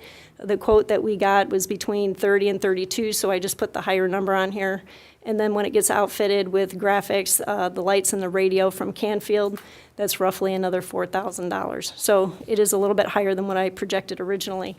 But with this, the thing, one of the big things with the motorcycle is to upgrade with a Bluetooth compatibility. Right now, as the officers are riding the motorcycles, they have their radio, the cord is on the radio, they're having to push to talk. And with the Bluetooth capability, which was not available, I don't think, in 2007. But with that capability now, it's all attached to the helmet. It's much safer. They're able to talk without fighting with a cord or trying to manipulate the radio like they have to do currently. And additionally, it's better equipment, it's new, updated, the gears are different, the hydraulics are different, it's just more advanced. There's more safety features, the design and handling is better, and with the 2026, there's ABS braking, which does not exist on the motorcycles that we have. So that is the first vehicle in this slide. The second one is a side-by-side UTV. I had this in my presentation last year. It didn't get past the presentation phase, so I'm put it back on the list. This is one of those things that's, it would be good for many things. Anytime we have a parade or an event, we could use it at school football games. We certainly could use it at the carnival with the hope that the redevelopment, excuse me, clearly I have a frog in my throat, of the rendering of the park and what is hopeful in this 20 or 23 acres of space. This would be something that's useful. One of the arguments I made last year for the need to was the railroad tracks that go through the city in multiple locations. We have had train pedestrian accidents in the past, even as recent as 2 years ago, where it's just difficult to get back there with traditional vehicles. And even with the last one that I mentioned, there was a small fire that went with that too, and it just was just difficult to get back there. So this vehicle I projected with the research that I had done last year. I projected it would be about $25,000. I didn't change that figure for this year because I think I projected a little bit high last year, so I would be hopeful that it would still be in that range. I don't know that. I didn't pull a new quote, but that's the number that I think is appropriate.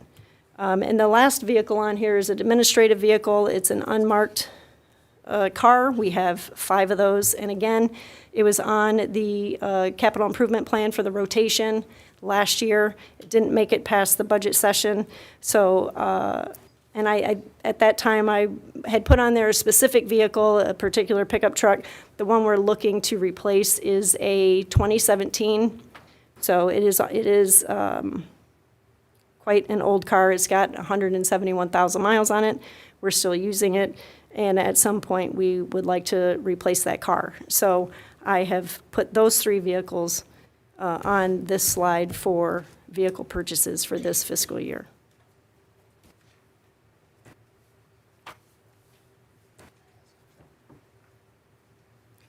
The next slide is regarding personnel. This is something that comes up. We've talked quite a bit about all of it, but I felt it pertinent to put it on the slide because these positions are still vacant. It's imperative that the captain's position be filled. The sergeant fire marshal has also been discussed at length many times, and that position continues to remain vacant. And both of these positions have been budgeted since I got here, and still. So the city manager has continued to put these positions in the budget at my request, so I appreciate that. And as I had put in the request last year, or in the slide last year for the fire marshal position, I believe the increase was over the public safety officer wage was $23,000. I'm not sure why it is coming out a little less this year. But what would happen is we would take a patrolman, promote them to sergeant, and that sergeant would go into the fire division. And so it's not a new position, it's a budgeted position, it's not an extra person, it's moving somebody who's already here. So the difference in salaries would be just over $21,000 to make that promotion into that position. The last one on there, the confidential administrative assistant, is a title change with the union and a pay increase. And the position that I'm talking about now is a records clerk. So we have our records division. It is basically run by one person, and she does a lot. Now, we do have some supporting PSAs or part-time people where she's able to farm out or funnel out some work here or there, but we still have sergeants doing FOIA requests. We have the captain doing FOIA requests. We've got the PSAs doing FOIA requests because it's so much, especially in the advent now with the body cameras and in-car cameras, and the FOIA requests are much more. But she does much more than that. On top of her regular records responsibilities, which includes doing payroll. She's very instrumental in our hiring process. She posts for when we're taking applications for any position. She then vets those applications, does the quick background check, schedules all of their appointments for oral boards, for psychological evaluations, medicals, and these candidates, once they are onboarded, continue to check in with her and report to her if they're sick, if they have an injury, if something happens that will take them out of the academy and they're not in the building. All of that goes through her. And I can't overstate how much this woman does in that job for us. And on top of these other responsibilities, reporting. I mean, we can sit here and talk about all night about reporting. We have a ton of reporting too, not just from me in my position or in the captains, and not just regarding EMS or fire or police-related things. There are other reports that have to be done, many of which she does.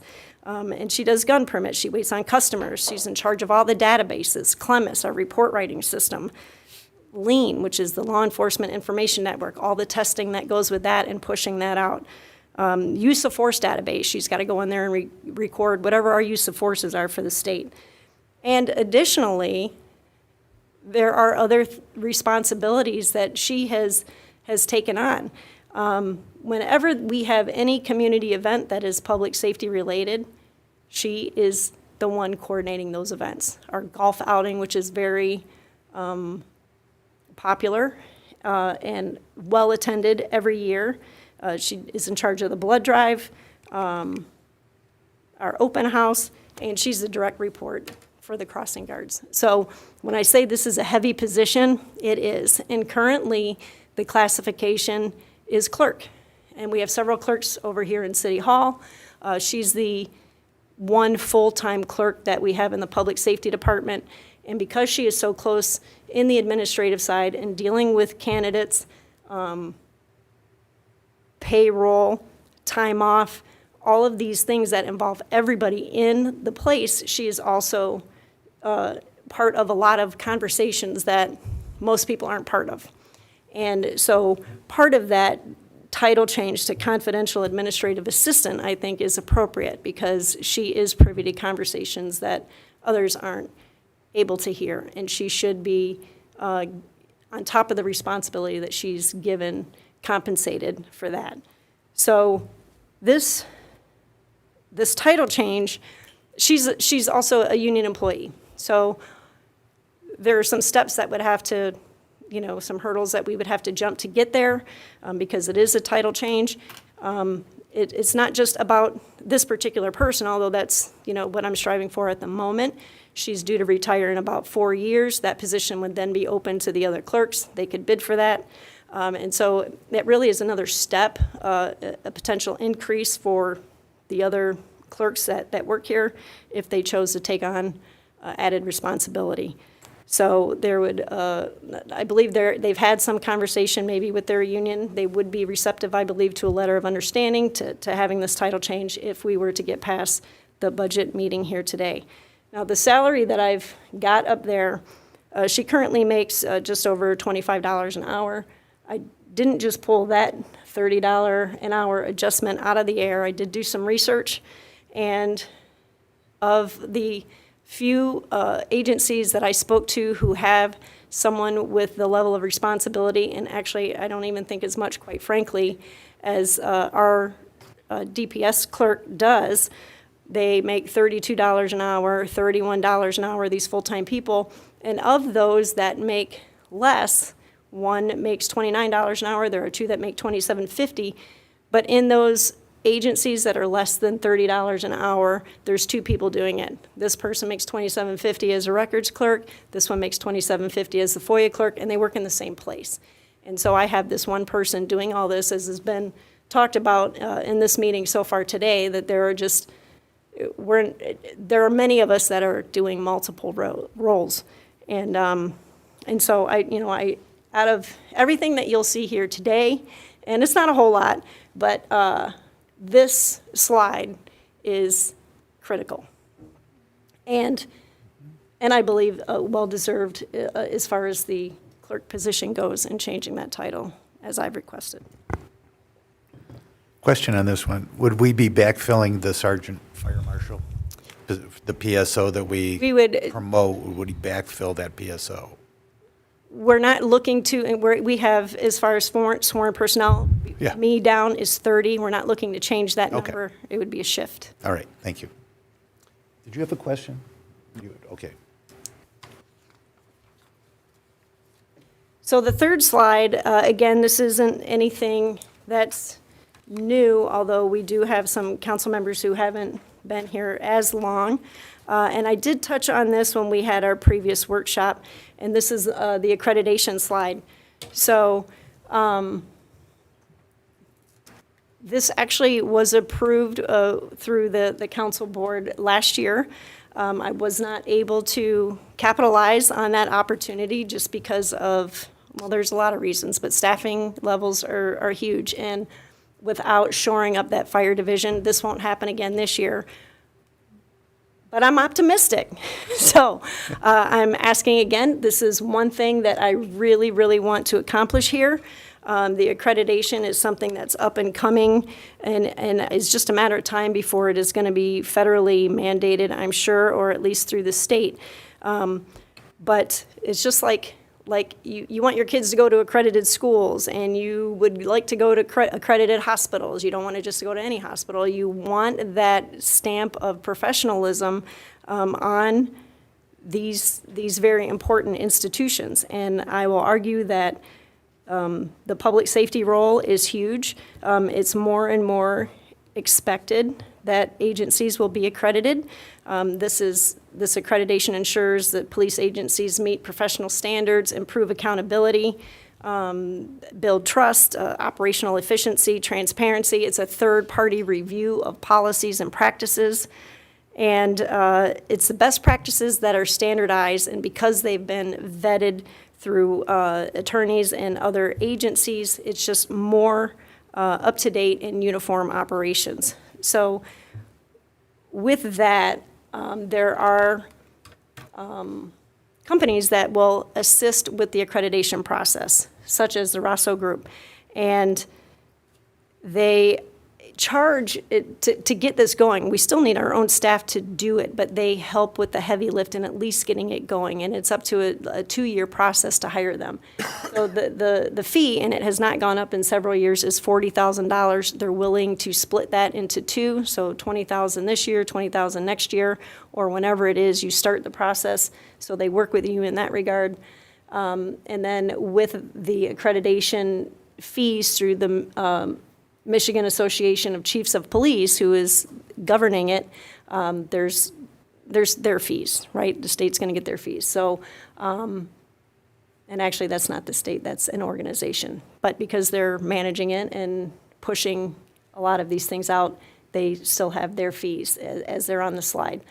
In order to make the accreditation happen, because of the policy restrictions that are on there, there's a software, again, back to technology, and the company is called Power DMS. And Power DMS is the company that is largely used for this accreditation process here in Michigan.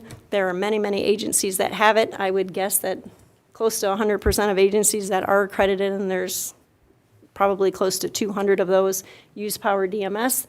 Last year's slide, I had suggested that the Power DMS module would cost $6,000 to $8,000. I have modified that now since I've had a pretty comprehensive meeting with Power DMS and all of the things that they offer. So like a lot of software companies, it can be a la carte. The more you buy, the more you save.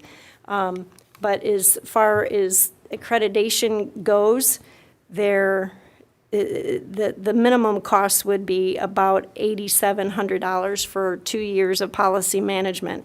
And that would basically ensure that all the policies are up to date. You're able to look at them side by side, see the corrections that are redlined. Everyone can see on Wi-Fi what these policies are. They have push notifications if anything is updated, changed, or needs to be signed off on. There's an audit tracking, so you say that you read a policy, you sign off on that. There's an audit trail for that. There's also testing. Hey, did you read the pursuit policy? Can you answer these questions? So it does these things. And so the minimum amount for us to get Power DMS to start the accreditation process would be just over or almost $9,000. Power DMS, like I mentioned, offers a great deal of other services, such as maintaining training records, track of certifications when things expire, who is up for what. And it also does scheduling, where people can see this at home. It records what the minimum staffing levels are. Where are they? Is somebody entitled to be off, or are they not? Do we need another EMT today? Are you available? Are you not? So it does a lot with staffing, and keeps track of their time off as well. So this also works with BS&A payroll. They are integrated, and that would help our person that I mentioned earlier out with payroll because they are together, and so those things are combined. And as I spoke to another agency who uses it, and there are plenty of them, they rave about Power DMS and how helpful it is to their agencies. So there are 3 different price points that I pulled from Power DMS. The bare minimum is just over $8,000, and that just is policy management. The one really that I would like to get is the next one up, which is the policy management, the training, and the scheduling. And that's the one that goes up to $12,000 by the 3rd year. So it's $11,000, $11,000, then $12,000. And then if we got really ambitious, we could also use the FTO tool that they offer, which would be another $3,000, and that would keep track of all the recruits, all their training, all their DORs, which is a daily operating report, because every day that these candidates are in training, they get graded. And there's a piece of paper, and normally we have a big binder, and by the time they're done after 4 months, there's a binder full of paper. This would keep track of all of that. And in the event that there was some reason for us to pull training logs, all of that is right there for you. You're not digging through a book. It is handy. So, of course, I would have to come before council to ask for what I looking for, but I just wanted to give you the price point of what was available. And in order for us to even start with Power DMS is about $8,000 or $9,000, up to 15. Sam, I got a quick question on the software. Who's going to manage it? Who's going to input all this record? Well, they help. They work with us to input the data, to build the Like if system. you do a trading, somebody's got to input, I completed Well, this trade. sure. Or, Yes, so but it who's- manages all of that. So the fire whatever. captain I mean, is- typically is who handles the training. So management schedules. Management Yes, would be the one somebody's that's got to input numbers, sure. Right, right. Yes. All right, thank you. I'm sorry, I thought you were asking, how does it get started? And they're like, oh, we're going to build this. No, for you. just, At I first mean, you said it's like time management, all the stuff that has to be entered in for it to work Sure. effectively to get the desired results. So that's what I'm saying, is there one Well, right now, person people are doing things on Excel spreadsheets or on pieces of paper, and so this digitizes everything. It takes that manual process out, but of course, there are still employees that are going to input the information. Okay, thank you. The next slide, department upgrades. Now, this isn't anything, the numbers were hard to grab, and I believe this is probably more Rob's purview, but I chose to throw it on a slide because it pertains to the public safety building, even though DPW does the management of building projects. And I think you've got the water fountains on there? Yeah, so there's a couple of things, and so I just wanted to put this on here just to digest it a little bit. The upgrade that I was looking for is a workspace redesign. So in the Records Bureau, those cubicles have been there since this building was built and everybody moved in. They've got high walls. It's just been there for 25 years. Is it working? Sure. Is it still functional? It is.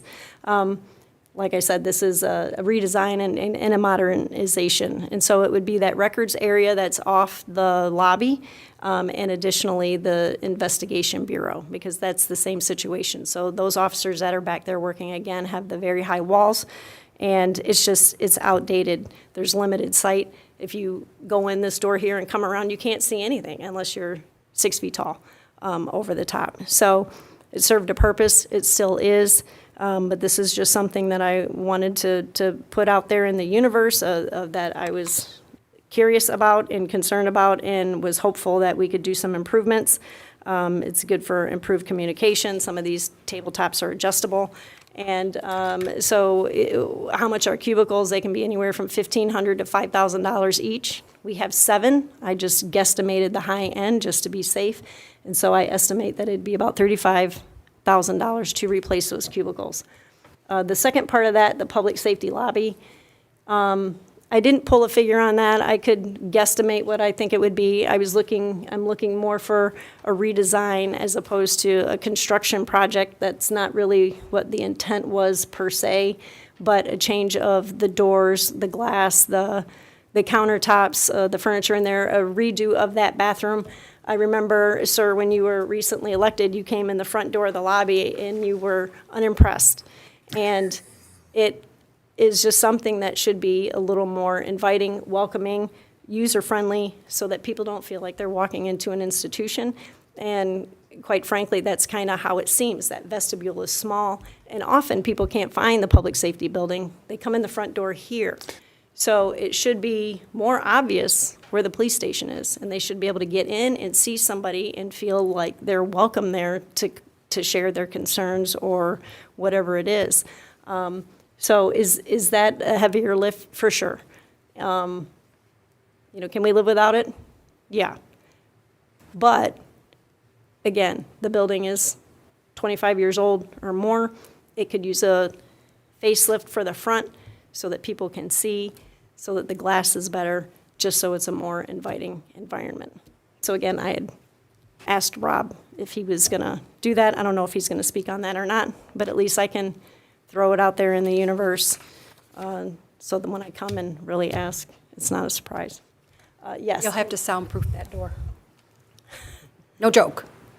Well, because that's where the lobby is. And when people come in and we're in council, you can hear everything that's going on. Well, I in the recall lobby. you answering the door when somebody knocked. Exactly. That's what I'm saying. So we need to do something with that door. Oh, yeah, that's right. I apologize, Ed, if you could go back to the cubicle slide. Again, this is just, cubicles are cubicles, right? It's not anything fancy, but what we have now is much higher, so you couldn't see that whole room. In fact, you wouldn't see even half of that room because all of those panels that we have now are high. The next slide is not our building, obviously, but this is, a nice facelift. We would still need our glass. I'm not suggesting that we rip up the floor, but changing the style of the doors perhaps and the glass and the counters, throw some furniture, some paint, redo that bathroom because that should have a facelift too. Is everything working? Yes, currently. The last slide I have is regarding communications. And again, this isn't new. I'm just reminding that it's coming. It's coming. The radio encryption mandate is coming. And we believe it'll be 28, maybe 29. It's going to be expensive. When I spoke to the city manager during this budget process, I suggested again that maybe we save $200,000 this year or $200,000 next year if we can. Where is it coming from? Again, where do we put it? In an envelope in August's desk. Yeah. But all jokes aside, it's not funny. It's going to be expensive. No. And we have to brace for that.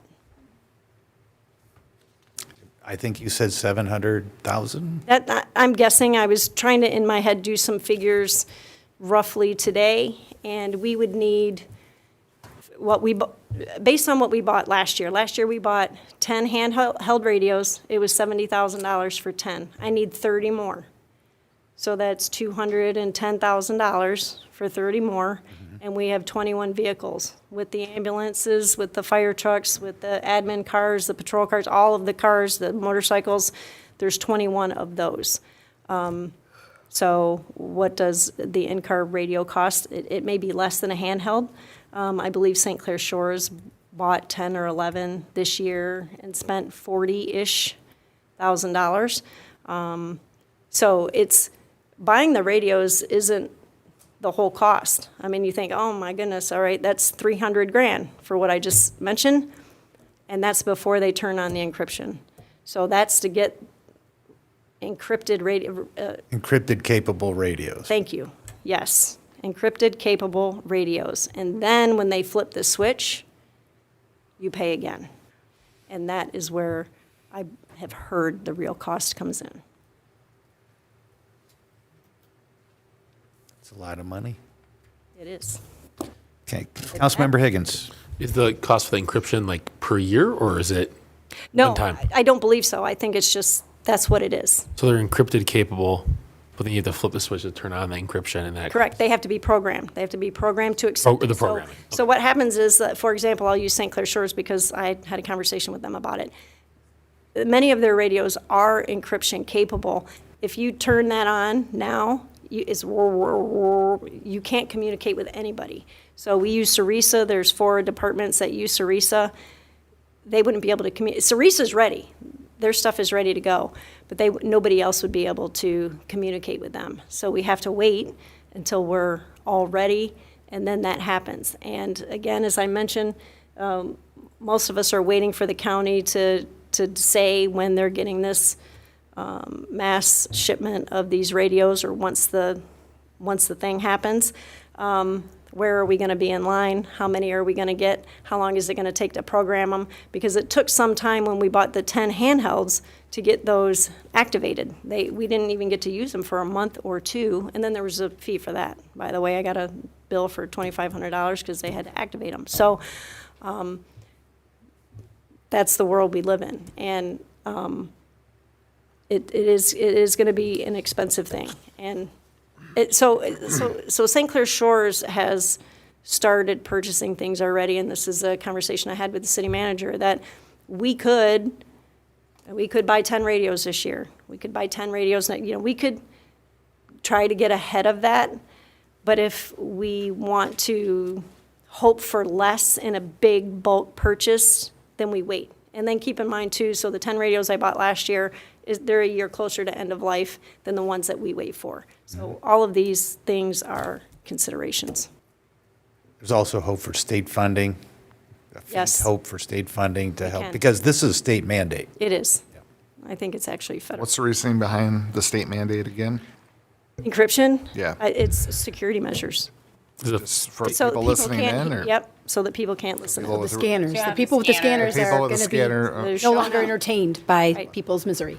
Well, and it's encryption and compatibility across jurisdictions, right? Sure. Yeah, that's part of it. Yeah, which is, like I said, St. Clair Shores can't turn theirs on because nobody would be able to hear them. But once this all goes into effect, everyone will be encrypted and they'll be able to. Correct. So- Then we'll all be able to communicate like we should be able to do now. Yeah, but if the state's in charge, it'll be another 5 years. Is it state or federal? I think it's a federal mandate. but Oh, then it's that's being even pushed- more. I don't know. But being pushed through. Then we got a decade. No, mandates are easy to, You just got to get both sides to agree, and they can't agree on anything. okay. All right. Next slide. Right. That's all I have for you. All right. Questions? Any questions? You said we had 4 administrative vehicles in our fleet? I'm sorry. You said we had 4 administrative vehicles? We in our- have 5. 5, okay. We have 5. And what are the main uses for those besides undercover or? That's it. The detectives are plainclothes. They don't jump out in patrol cars. The captains typically take those. That's what I would typically drive. I wouldn't typically get in a patrol car. Those are for patrol officers.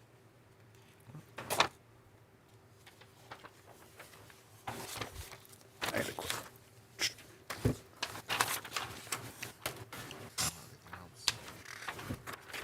So we do have a couple other funds to discuss while we've got Sam up here.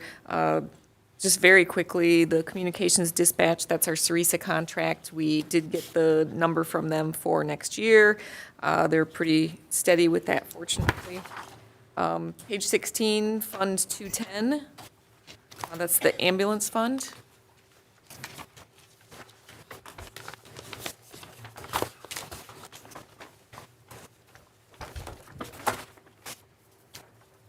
The ambulance fund last year is where I had some capital outlay expenses for the ambulance and the equipment that goes on it.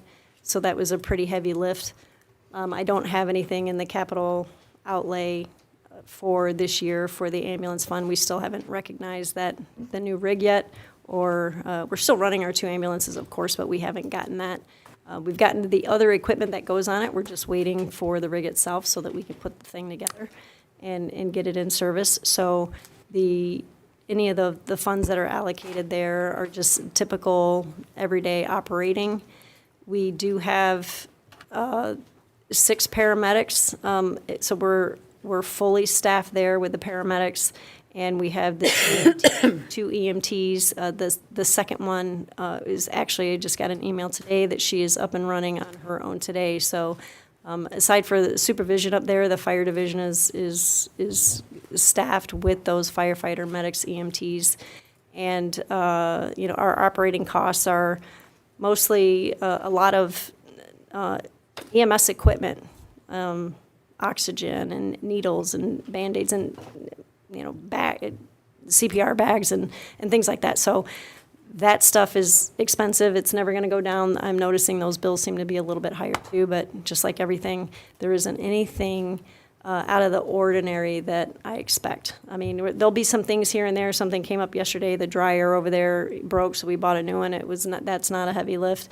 And there may be 1 or 2 other smaller items for purchase, but nothing that warranted a capital outlay.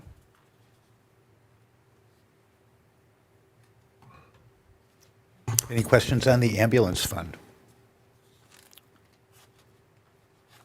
All right, the next fund would be 265, page 24, the drug forfeiture. 24? Yeah, 24.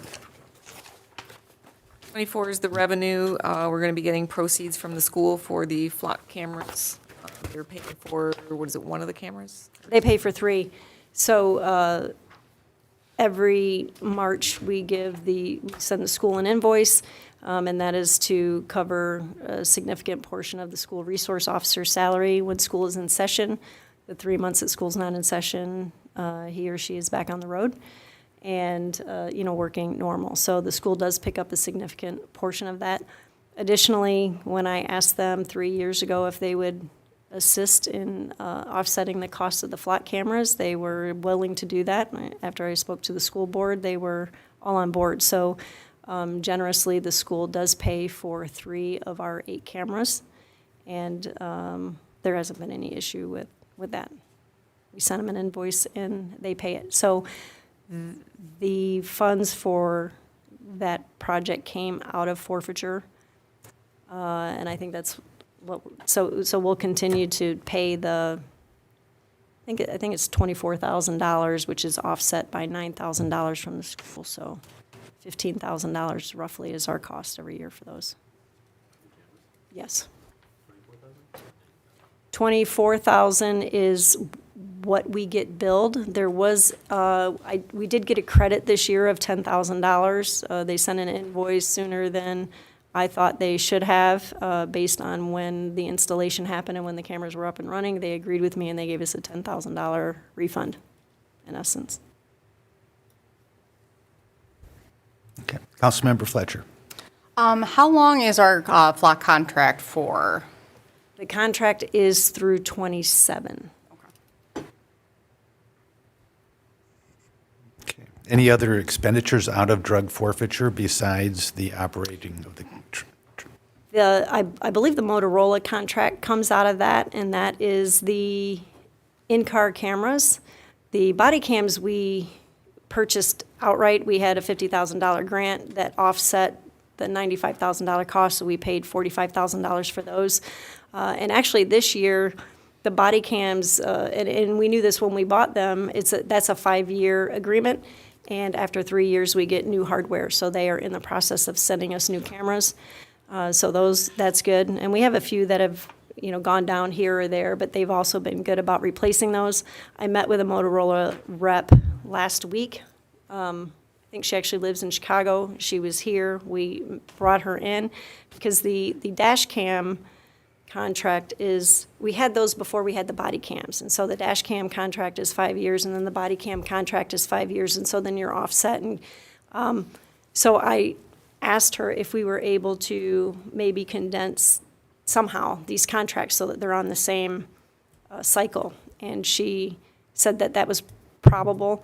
I have another meeting with them next week, and part of that conversation was the radios. So I had an in-depth conversation with her about these radios, and so we are going to talk about that too, and what the cost directly from Motorola may be, and if it's going to be comparable to what we think the discount through the county will be. So I haven't had that conversation yet.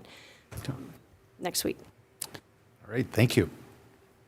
Any other questions on drug forfeiture, right? Yep. Yep, okay. The only other one is gambling forfeiture and no planned expenditures off of that. And that's you have about 450,000 in there. Okay. Would you spend any of that on your side-by-side? I could.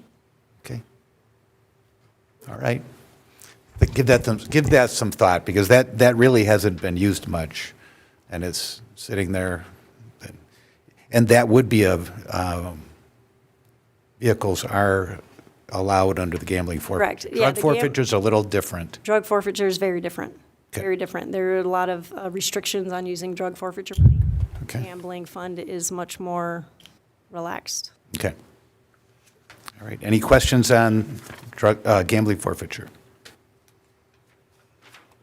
How much money is coming into the gambling forfeiture? I was trying to look at that. Zero. It's basically interest at this point. Yeah, with all the apps, I was like, what's going on with that? Well, little backstory, and this goes back years, and there are people here that will know the story better than I, but the Public Safety Department has our Criminal Investigations Unit, CID, which is what we're operating now with 2 detectives and a detective sergeant. But years ago, there was an SID, Special Investigations Unit, where there was a lot of undercover work that went on and a lot of breaking up of gambling operations as well as drug forfeiture. So that's how those funds got to be as lucrative as they are, and what you're looking at is a fraction of what was brought in by this department years ago.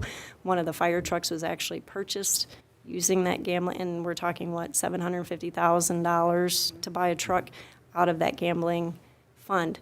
We no longer have the SID. That went away with dispatch and layoffs and other hardships that happen in the city. I would love to bring that back so that we could work some of this, these crimes that we used to work before, and take some of the criminal money out of their hands and put it to better use here for the public. But we're not close to that. Thank you. I think, anything else for the director? Thank you. I think you did a good job. Thank you. Appreciate it. All right, we've got a couple more department heads to get to before we get to the main star of the show, Rob. Do you think we can maybe get through these couple, being building and recreation? And then take before we a maybe quick take break. Yep. Yes, so let's go. Timer. Let's go. I think Chris is up next with Senior Activity Center, No. and then Senior Activity Center, it's on page 8, Department 672, and then also Recreation, which Page 10. technically starts on the very bottom of page 9, but really page 10.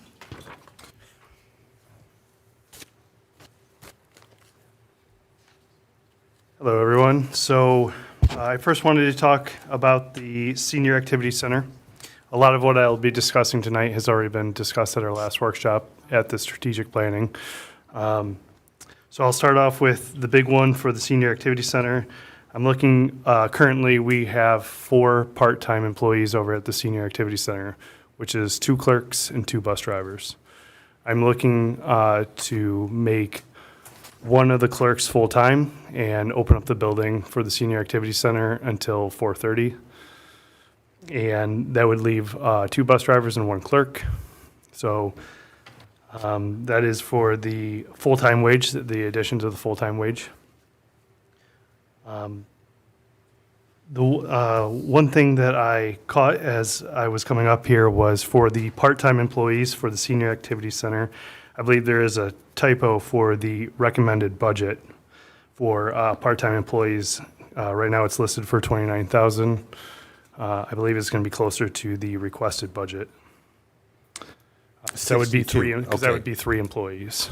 So it's instead of 29, you're going to double check that, but it's 29 right now, and you're saying it's closer to 62? Correct, because 29,000 would be closer to one person's Right.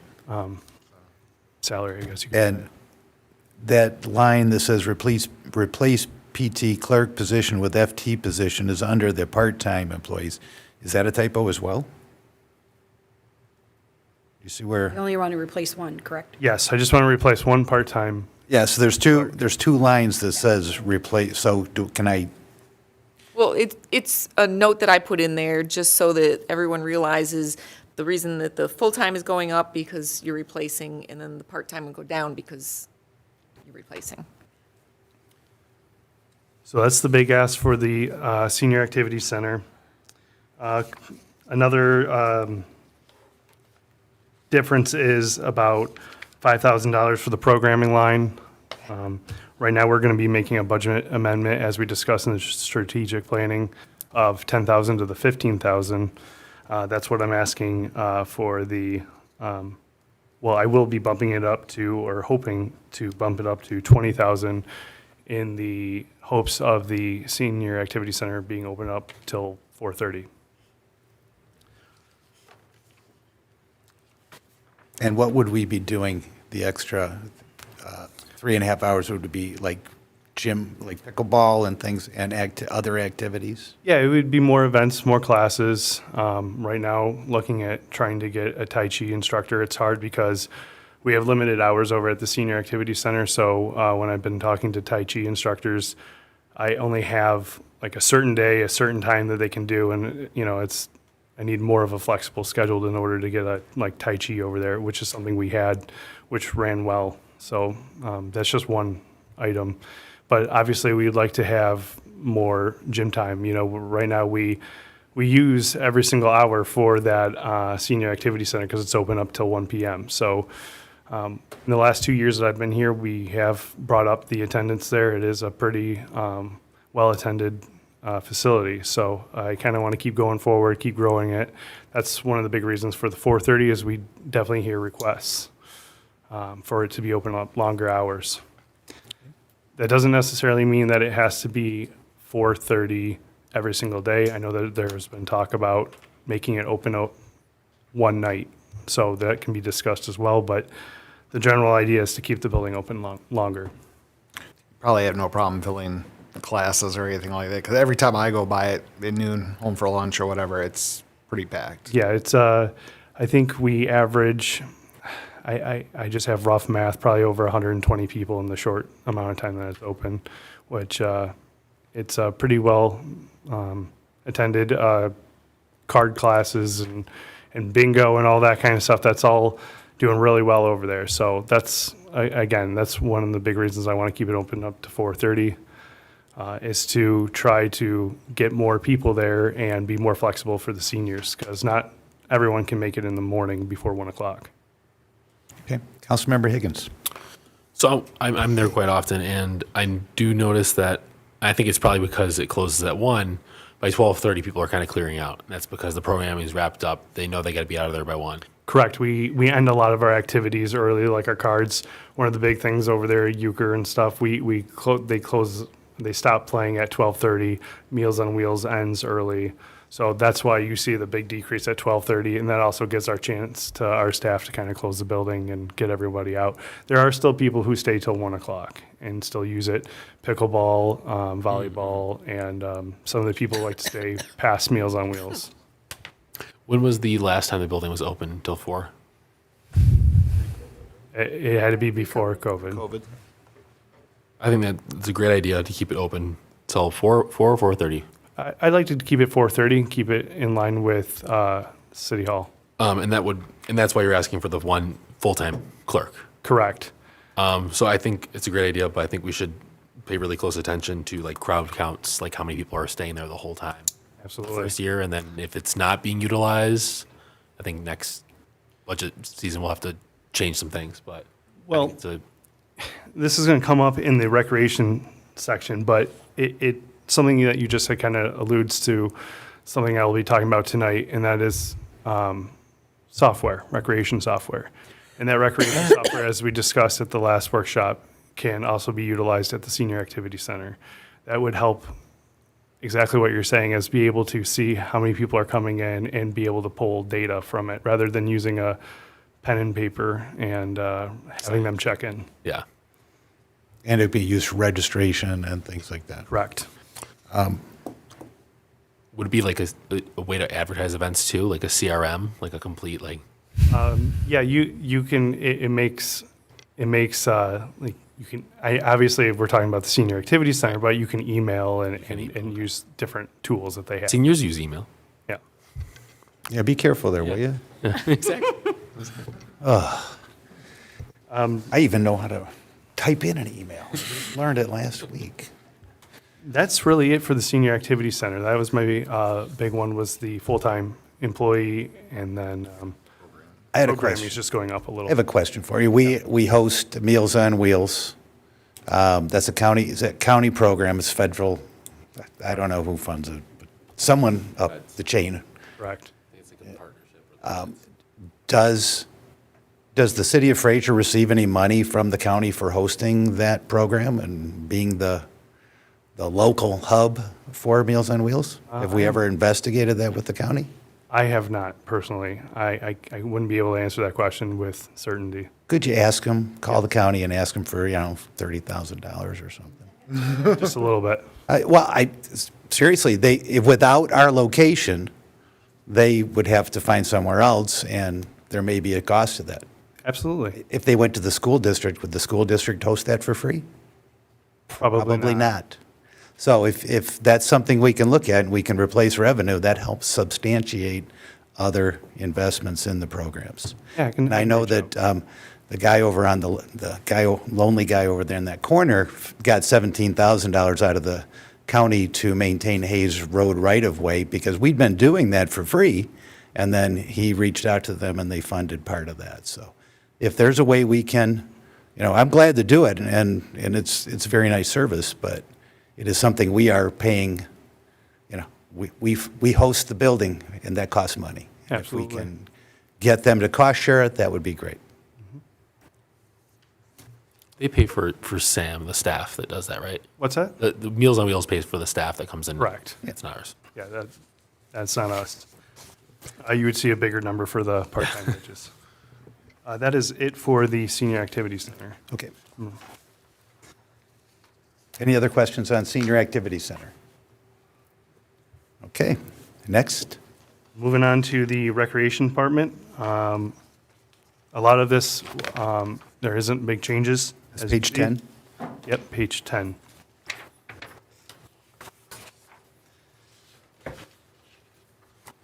I'm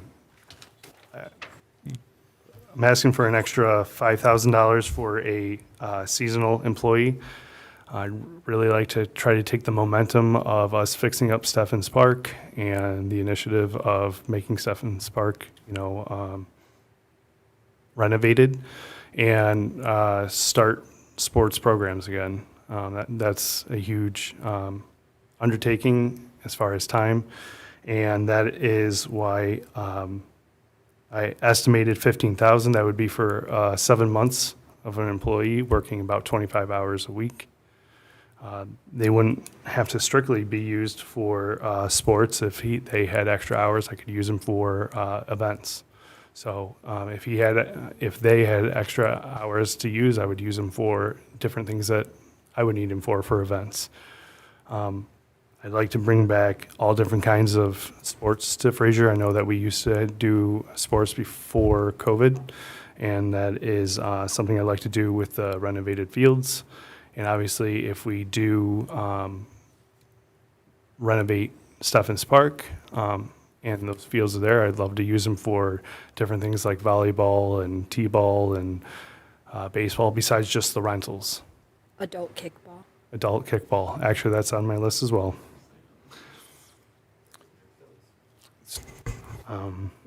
So this year, we have 5,000 in the amended budget. Have we spent any of that? No. And so you're asking for 15,000? Right now, we have, 10,000. yeah, I was going I'm to say sorry, 10,000, and I'm asking for 15. Well, you asked for 15. The recommended budget is 10. I confused you, and I didn't mean to. I reduced that recommended budget because of timing with working on Steffens and getting ready. Right. Yeah, It's only I gonna- confused you, and I didn't mean to. I looked at the wrong column. And so currently, we're budgeting 5,000. We haven't spent any yet, but you're asking to increase that to 10 and do some seasonal stuff. Correct. Okay, thank you. I just wanted to clarify that. One thing that, for programming, as you can see, it's been moved to 35,000. Most likely going to have to make a budget amendment to increase it for this year. We're getting close to the 25,000 that we have, and obviously with things that we're trying to do, sports and add more to the recreation department, 35,000, not a big jump, but hopefully enough to cover what we're trying to do for the recreation department. Lastly, something that I spoke about earlier was the software. Again, we spoke about it during the workshop for the strategic planning, and it is $10,600 for the first year. It's for Civic Plus recreation software, and it is $5,000 for the second year with a I believe, 5% upcharge every year, or potential upcharge every year. Obviously, that will cover multiple different facets for recreation. That covers pavilion rentals, it covers different events such as Marshmallow Drop, or frankly, anything that we do for recreation. We can do, send out emails, have a roster at a click of a button. It also makes it so that people can register online at their house for convenience. It's kind of a multi-tool that we can use for all different things. We can use it over at the Senior Activity Center for registration. So it's not just for classes or an event, it's multiple uses for it. And that's pretty much it for the recreation. The rest of it is pretty much the same. So that software, does it have a badge option so you can scan in if somebody had a membership, senior Yes. memberships? You We can can track. You can do key tags and scan people in, and it pulls all the data when they scanned it, all their information, send out emails. And then, as someone else pointed out, which was a great point, was for like classes, if we do softball or kickball, you can put a waiver built in there. So people have to sign a waiver to play sports here, and that kind of covers us, makes things a little bit safer, and it's just a nice little blanket for safety. And it can be done at the time of registration as opposed to having another Correct. form that we have to fill out, sign.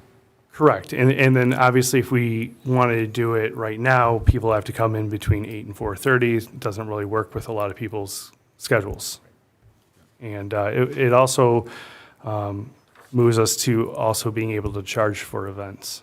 I think that's a huge benefit for the software. You know, it's not that we need to ask for $50 to do a marshmallow drop, but even $5, $10, whatever we decide to charge, that helps offset the costs of those type of events for the city. Well, there's a certain amount of subsidy in parks and recreation that we understand, but getting some cost recovered is not a bad thing. Correct. And right now, we could charge, it'd be very cumbersome and manual and probably be of limited benefit. Correct. And a lot of work. Correct, We don't especially have to- with credit cards being the number one payment source, I would still think it makes it very tough. Yep. Okay. Any questions on recreation? All right. Thank you. Thank you. All right, next up. All right, one more quick one. Bob, come on up. So we are going back to page 9. I can just quickly fill you in on planning and zoning. Last year, you'll recall the council raised the wages for the appointed officials for planning and zoning, so there's a increase for that. And other than that, there really aren't any significant changes for planning the professional contractual service. We are required every 5 years to revisit our master plan. That's something that will be starting soon. And certainly the next steps with the Stephens Park plan, and we've kind of talked about some of the park properties that we have and dealing with some property line issues there. I've included some cost in there as well. Other than that, I'll turn it over to Bob to discuss the building department. Good evening, council members. I'm just a couple things. We are asking for a full-time code enforcement. Right now, we have 2 part-timers, and they alternate days and times. Sometimes they come in at 8 o'clock to 2:30 or 3 o'clock, while the other one offsets it for a 9 to 4 time. If I could get a full-time code enforcement, that'll help out a lot with research, sending letters out, phone calls, things like that. While the 1 or 2 part-timers could be in here The full-timer can still be out. They can alternate office, inside the office, doing research, excuse me. Things like that. I would like to have a code enforcement here all the time. In case somebody comes in, they can have somebody to talk to. I don't want to take numbers and say, the one code enforcement, we'll call you back later. I kind of like to have somebody here at all times. So other than that, for the code enforcement, that was about it. And then down farther is the plotter scanner printer. I would like to add one of those into the building department. Just a lot of plans and stuff we have upstairs that never got scanned. Plans that come in, contractors, homeowners come in. They would like to see different things on their prints if we have them. And when we print them out, it's an 8.5 by 11, and you can't see the numbers. So we would like to add one of those in there. I did get a couple estimates through different sources. So that's really about all that the building department's asking for. Okay. Now, would the building department be able to fund this through fees and things like that, or are we looking at a general fund contribution to transfer in to do it? We do have some proposed amendments to the fee schedule. Still kind of looking at that and working with McKenna and determining what an appropriate fee change. So we're looking at like a break even because full-time code enforcement, council kind of put that on you. Correct. And asked you to look into that. It does cost money. Correct. And building department's funded primarily through fees. Correct. Paid by people that come in with plans like Sheets and Devon Storage and anyone else. Right. So, let us know what kind of, if there is a fee schedule that would support that. Okay. That'd be very interesting to me. I could do that. Any thoughts on the building department? No, I'm just definitely on board with the full-time code enforcer. We need it. Great. So make the numbers work. Let's see how we can get that going. I think that's continuity, and then that full-time person can theoretically mentor and manage the part-time people and make everyone better, smarter, and Correct. we can see some changes. Perfect. Great. You promise? Promise. Promise. All right. I know when I will see change. I'll know when it happens. I have a few things out there. All right. Thank you. Let's take a break. Want to be back in 5 minutes, and we'll wrap this up.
scramble to see what page you're on for any specific questions, but I do have a PowerPoint presentation showing the key items that we're requesting and some key challenges that the city's facing. This first slide has to do with, we're in 101 441 fund, and the biggest challenge I see, one of the biggest challenges I see facing the city of Fraser is stormwater capital improvements. I went into great detail at the last budget session or last year, and we budgeted about $1 million for the streets of Elodie, Schoolcraft, and Vernetta, and that's that. But since that budget came, or once that budget was approved, we actually looked into Kingston Storm, because we just got done doing the water main, and I'm trying to coordinate projects, so when we're in there, we're doing the street, water, and storm. Those estimate numbers are based on trying to salvage something and do some point repairs, and I talked this over with Mike Bigeron a few times. The biggest sticker shock is that almost $1 million has changed to $3.7 million due to the storm. So it was brought up last time, the mayor asked the city manager, why isn't this in there? And I think, do you know how fragile our general fund is? And stormwater comes out of the general fund in good conscience, because we do have limited general fund dollars and a 25% fund balance policy. She took that out of the budget, as the mayor noticed. But this first slide is just basically telling you that our consultants, AEW, puts together a stormwater asset management plan, which details the investments you should be making, what kind of work you've been doing or should be doing. And I don't think it's all been that followed. This plan was put out in 2018, and a week like this week, we're very lucky that we did Masonic, because those two subdivisions more than likely would be underwater today, this week. We've had a lot of stormwater. So we are making improvements, and I appreciate it, but, you know, I'm going to try to read the last paragraph, but it's overwhelming and financially challenging to consider all the needs. In the budget was $3.7 million that was scratched off. I don't see how we can do that. This is decisions of our elected officials or whatever you want to do. But I just want to point out the reason why it went from $1 million to $3.7 million. And back to zero, or 100,000, so. So within the AW Stormwater Asset Management Plan in 2018, there's a lot of data.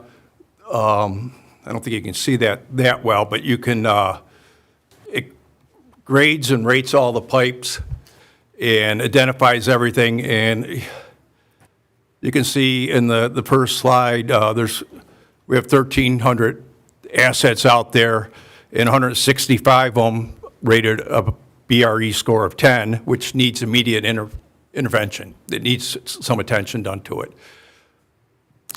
This is just storm. This is storm-only account that I'm talking about right now. This is a page out of the Stormwater Asset Management Plan that was presented. I don't think it was presented. I think there's, I wasn't here, but I think there's a disconnect between some of the asset management plans that AEW has and getting them in front of council, but they're scary pictures, and I think it's worth sharing. And AEW is going to have the updated stormwater asset management plan available in May or June, and I'm not going to take it and put it on a bookshelf. I'm going to have Ashley present a copy to you guys and explain to you what's going on with our stormwater assets. But if you look at that, that's a lot of corrugated metal pipe that needs repaired or replaced, the yellow. Yes. And that's the galvanized metal pipe, and it's buried in the ground, Yes. and so it's rusting. Yes. And as I pulled up or found a Focus on Fraser from 2004, we were selling corrugated pipe in 2004 out of the DPW. You could go to the DPW and buy corrugated pipe. And I don't know if they were installing it then, but I was surprised by that. I don't want to get too far off No, topic, but it's, I was looking at the age of our water mains, and we have a 1939 piece of water main on 13 Mile Road, and Mike Vigoron and I were looking it all up, and the notes on the drawing were listing the quantity and the sizes, and the labor was to be provided by volunteers. So back when we were a village in 1939 or whatever, you grabbed your shovel and buried some things, so. Don't take that the wrong way. Let's go. I still volunteer to bury things. so if I look at this map as a novice, it looks like Kingston, Toulouse, Josephine, Rosemary, you pick any of those in that area, they're all corrugated metal pipe. And then Yes. LED, Cyril, Schoolcraft, and then Callahan, and all those, McNamee, and all those down there are all corrugated pipe. And then over by Steffens Park, that's all corrugated pipe. Yes. And then all the other stuff. And then How many feet estimated are we talking of corrugated pipe? I don't have that number. And it all will fail at some point in the next 50 years. Yeah, Or right less. now, we can't get in that almost a mile of pipe on Kingston, we couldn't get through it. It was 19 different locations trying to get in there to see what was going on. The stormwater pipe? Yep. Oh, it's just clogged. Yep. It's just, And that's what changed our scope for LD, Schoolcraft, and Vernetta. It would take a motion from, or whatever, from city council if they wanted to fund this or find a way to fund it, but I think fiscally responsible, I don't think the city manager has a choice, but she penciled in or proposed budget is $100,000 for stormwater pipe. okay. So LED, Schoolcraft, and Vernetta, Yep. Cyril, right? Yes. That's 4 million? Yes. Plus the roads, plus the water mains, which are two different. Yep, there's 3 different funds paying for these projects right now. Okay. Do we have a question from Councilwoman Councilmember Shortneck? Yeah, no, I was just, because I know that those pipes, because they should be coming out of the water and sewer fund, correct? No. No. Why not? The water and sewer Literally. fund is for water and sewer. There's That's water. state regulations that stormwater cannot be charged to water and sewer funds. And It's literally water. Yep. Literally in the title. Leave it to government to screw up everything, but go ahead. And some communities have, it's like another tax, but it's a stormwater utility charge, which I don't think our Yeah, that would residents not have fly the here. appetite to do that. But there's options, and there's actually rumors that the state might set up some type of stormwater utility mandate just because of the aging infrastructure that's being neglected statewide. So. This is a snip of the capital improvement plan I put in front of you. The capital improvement plan is a 5-year outlook to see where you're going to responsibly try to spend your money into your assets and what you're going to do. But you can see, I can't see that.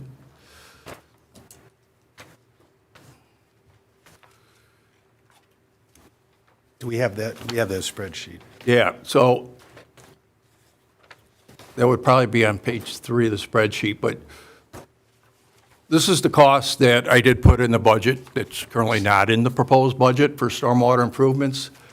And then you look at if we want to do Grove and Callahan, you're talking another $2 million, and then Kendall and Dana is another 1 million or so, and there's another $2 million when you want to start talking about York and, I think that's Hanover, but, So you said Kendall yeah, well, Kendall's projected out for 28, 29. at $1 million. I'm just using that once as an example. Yeah. Kendall's 645, and I think Dana underneath it's Well, Grove, you estimate. said Grove and York. Each Yep. of those is about $1 million for a half a mile of storm sewer, Yes. both sides of the road, and Grove is estimated at 1.6 million. Callahan, these are actual takeoffs that AW did is at 100, 700,000. Councilmember Higgins has a quick question before I forget. About the corrugated pipe, how like common of a problem is that across like Southeast? Is that everywhere? It's just I think it was a popular product, and I think similar to all the materials that were installed 70, 80 years ago, they probably had a 40-year design life, and now we're rolling on 80 to 90 years old. so in the like the subdivisions that don't have the corrugated metal pipe but were built in like the 50s or 60s. What is Yes. like the most common reason? Like what other material was used that we don't have that issue with? Reinforced concrete pipe. That makes sense. So Is it something that we could, because I know we had applied for funding from the federal government for the Linden pump station, right? Yes. Is this something that, because it's a very large number, I don't want to go backwards too much, but is it something that we could put in for and ask for help? Or is it not like unique of a situation? Because like Linden had other things going on too. I think Linden appeared as a more urgent project when we had them storm pipes running underneath people's houses and so forth. It was an urgent need, and it was probably a more likely candidate to be approved, but it's up to the politicians on what appropriations they want to fund. We could put in for it, just less likely, Right. less appealing, probably, and more money.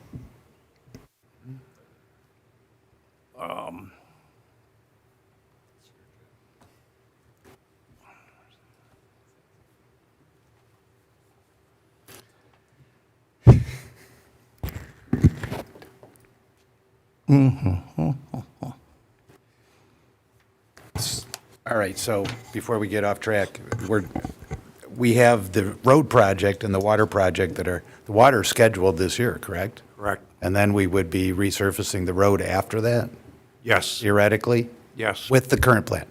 yes. But not doing the storm? Correct. And then we would still have all the stormwater runoff and things that would be, continue to undermine the edges of the road, and so it's not a complete street. It's It's not what we should be doing, but I can understand if it's not funded, but you should do a complete street when you come through. well, eventually this will be done, and it will be more expensive because at some point, it will be done. The question is, how do we get to that point? And I should point out, and I think I brought it to city council's attention, but up in the French Creek area, up here, there's a lot of reinforced concrete pipe, which is an awesome material, but it runs precariously close to homes, foundations, basements in this area, that I'm very anxious to get in there, inspect the pipe, and see what kind of liabilities or hazards we have. The saving grace is it's reinforced concrete pipe.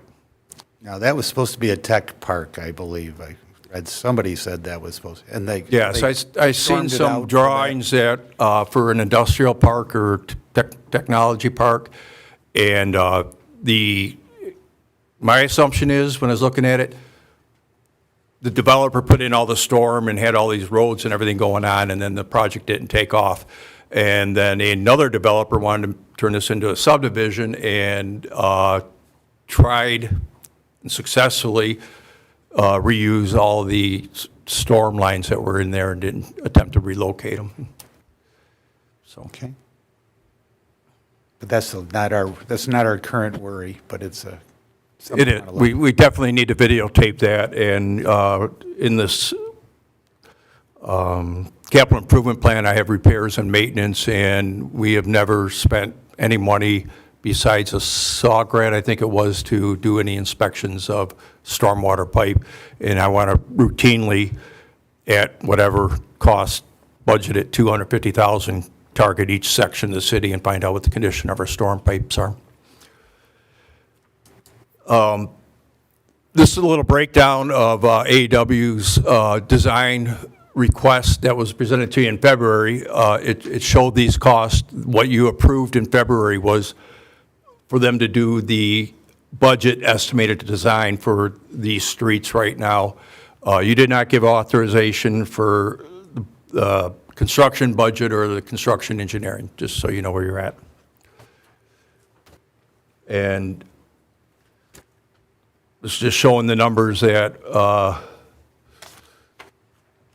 are in your budget before you. I don't know what page, but you know, it's $3.9 million requested and 100 recommended. Okay.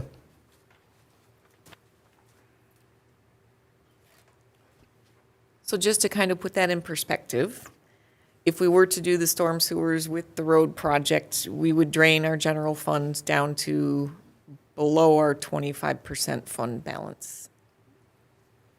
So the 100,000 is what we were spending just to kind of do some minor repairs and maintenance on existing ones for issues. And nothing for this, that would just For be. this project, so. All right. You know, talking about the budget and looking at next steps and options would potentially be to pull back on some of those road projects and, like you mentioned, do 1 or 2 complete streets and then do some of the other ones in a future year. This is the unfortunate reality. All of this is going to be in the general fund, and the general fund is always the thing that is the most stressed. The only thing that can potentially save the general fund or help it is the PA 33. We have no other means for getting funding other than, you know, grants or federal earmarks, anything like that. It is a impossible situation. What about bonding? Could we do a bond for stormwater for a huge project like this? I mean, bond for part of the industrial park, is that something that could be looked at? I don't know. I don't know if you can for it. I'm not. We could do bonding, but then what about next year and the year after and the year after? Well, I'm not saying specifically for this, but if it was a bigger project over a longer period of time, or we could use Those are options, you know, and I think I can't remember the numbers, but a significant part of our water and sewer cost is for debt, paying principal and interest for the sewer, particularly the one on 15 Mile Road. So there's debt out there, and that's an option, or bonding's an option. So could the city, I think you're asking, if we wanted to, let's say we wanted to fix every storm line in the city, and we had a cost of $20 million or $15 million, could we do a bond for that? And the answer would be yes, but then we'd have debt service payments on top of that we'd still have to fund, and it would be a significant amount of money. But it would get done sooner. Yes. But we are also limited on how much we can bond, and the library is looking for us to bond as well. So we would have to keep that in mind. I think we have space for that, but that's, the question was, could we bond? It's possible. Yes. The question is how much and what we'd go for, and how we would present that to the. Piecemealing this down the road's gonna cost more, lock in today's prices, a decent rate, you know. Especially if it's not being done right, you know, if you're not taking the proper steps to be in the same order, you know. Because I'd spend all that money on a road and it'd be useless in a couple of years because it's not properly draining. I guess what I would like to see is our professionals give us a recommendation. And that would be, here's our limited options, and here's what we do.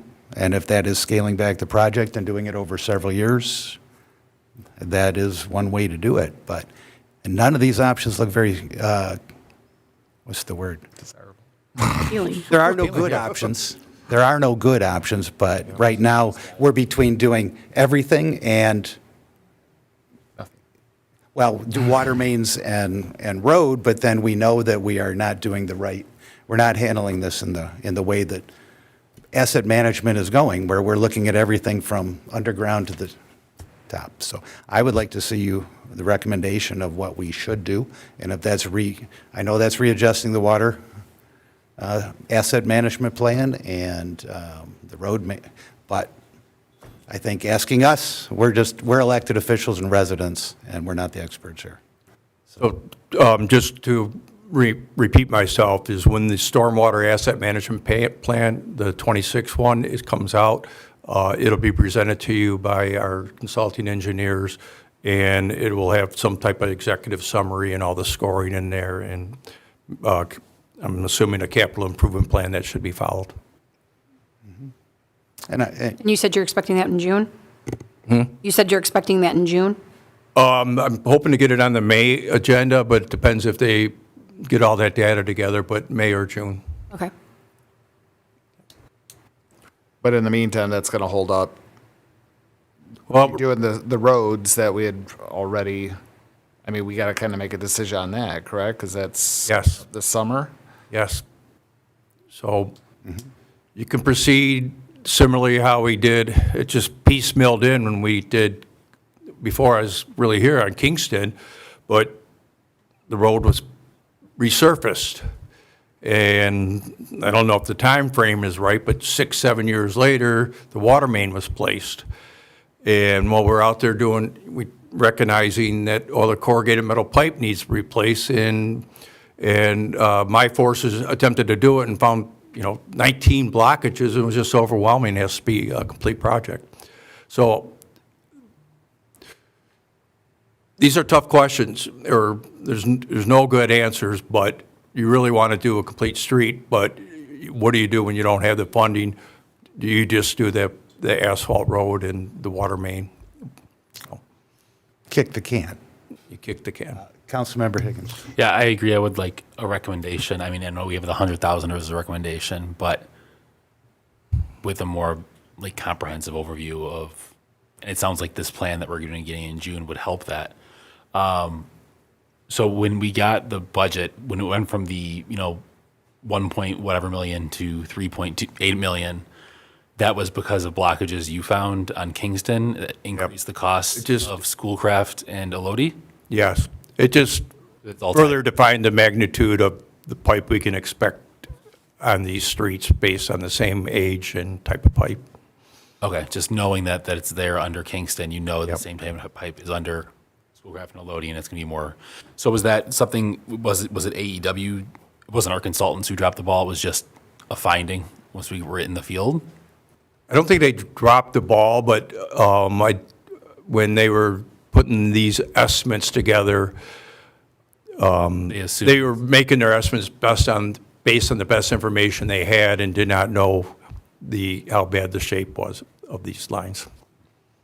Overly optimistic? Overly optimistic. So if I had a wish list recommendation, it would be, could you break LED, Schoolcraft, Cyril up into 3 projects or each street and tell me what it would cost to do LED or it cost. Completely.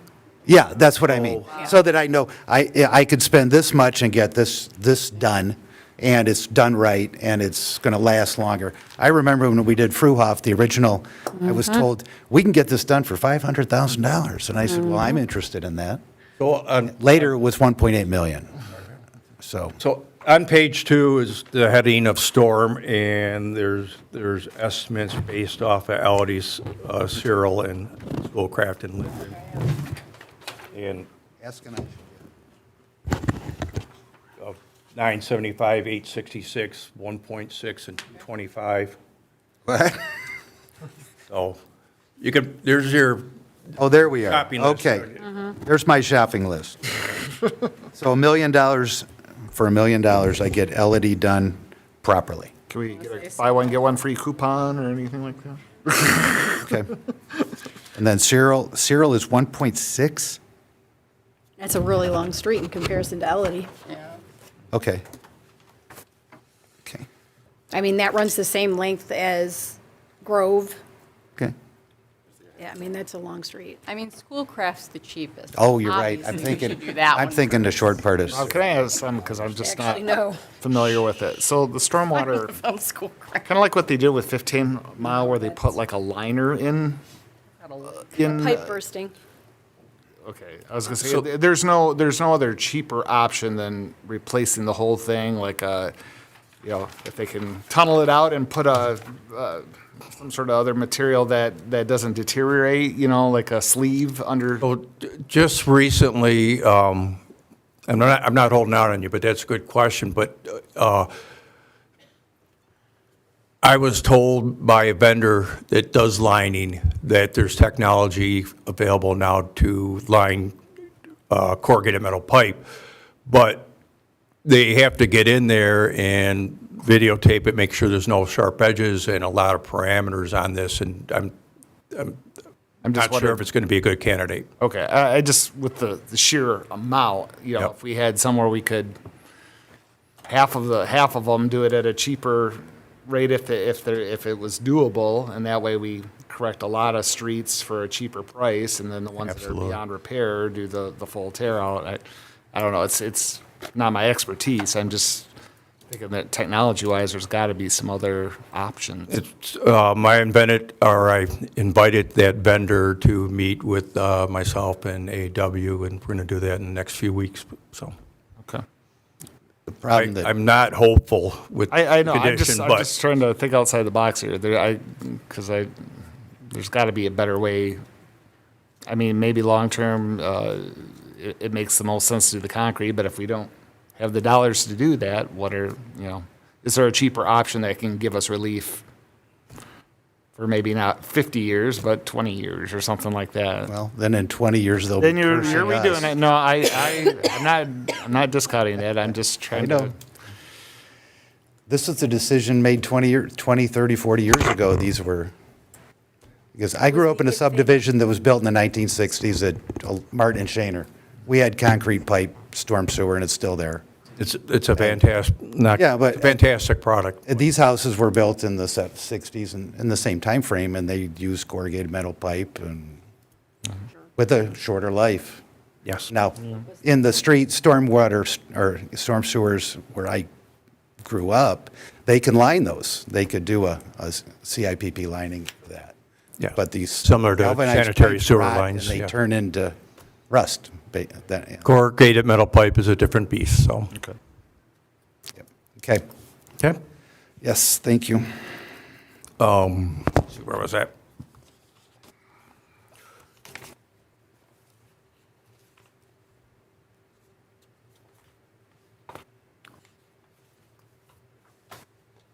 Let's see if we get this in here. This moves up to, from 101 to 440 to 448. This is the DT street lighting bill. As you know, that we did get all that LED conversion, which saved us about $15,000 a year. But DT and the Public Service Commission is quickly passing on a rate increase, and the announcement was 4.6% increase, but it didn't define if it's how much is going to the electrical bills or the lights or anything. But so projected that out at $285,000 this year.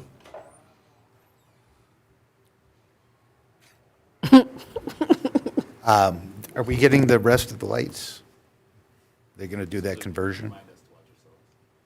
Which red light? The conversion, the LED conversions. Are they going to continue to The finish bulbs those? in the northwest section, they haven't done them yet. Not to track it. I'll send them an email.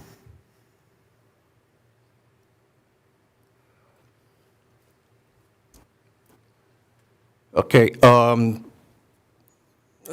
again, I'm not complaining, but I've been extremely busy, and I would have done a better job of preparing some of this material, but here, this is also listed here in front of you is buildings and properties, all the list here, which is on, I think it's last page. or the second to last page.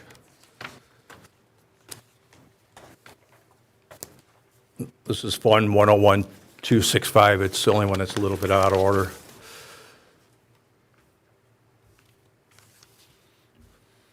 But again, city manager, when she was putting this budget together, it was over $1 million over budget and had to find savings in the budget and so forth. But on this capital improvement page, I identified $215,000 worth of major repairs we need to do, and that line item is at, I think, $100,000 on that page. Account number 101-265-972, or 930, I think 930 is the main one. Yep. It's 5. Talking about repairs and maintenance right now, then? Yes. Yeah, so your requested was 200, and I knocked it down to 100.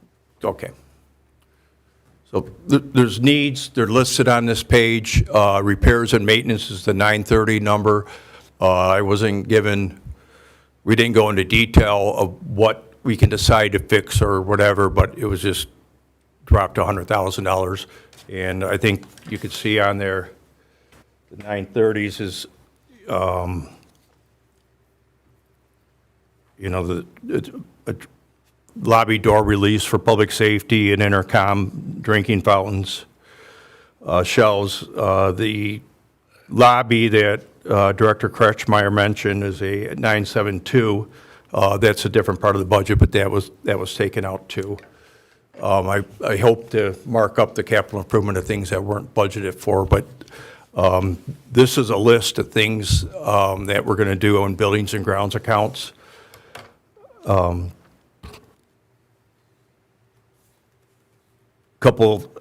new item I put in there is out of buildings and grounds. Our beautification committee does a lot of work for us, and I like to support them, and they come up with projects and need some money, and there's no funds budgeted.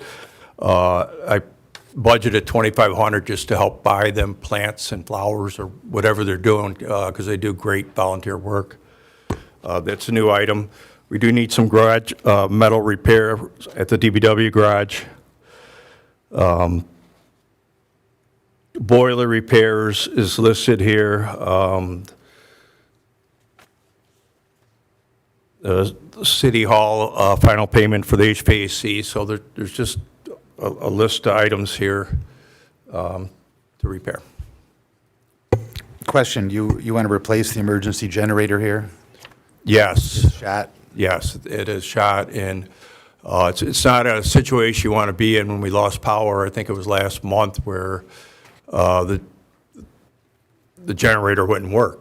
So we want to replace the generator and build in some redundancy, which is build a tap box connection. So if the generator doesn't start, we can take one of our portable generators from DPW and plug it into the wall, and at least your emergency command center, your public safety building, will have power in a time of need. Is 72.5 is enough for a generator to power the building? That's what we're estimating now, and once we start working this one out, we'll bring quotes and recommendation to you. Okay. Okay.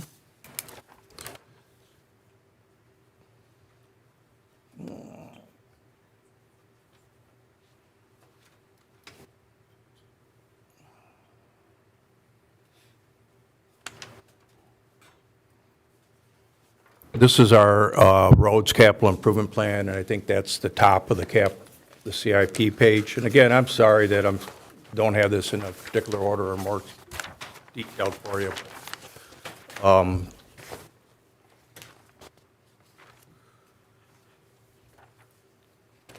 You'll see on here we have asphalt reservation for Ality, Schoolcraft, Cyril, Linden.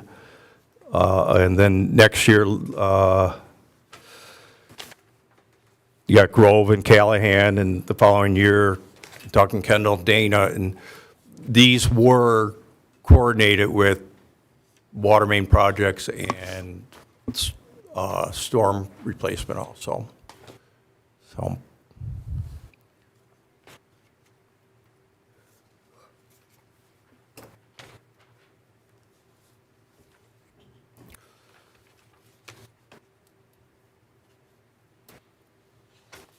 Here's a CIP map that AEW put together, just showing this year's roads and the upcoming roads that we're planning on replacing.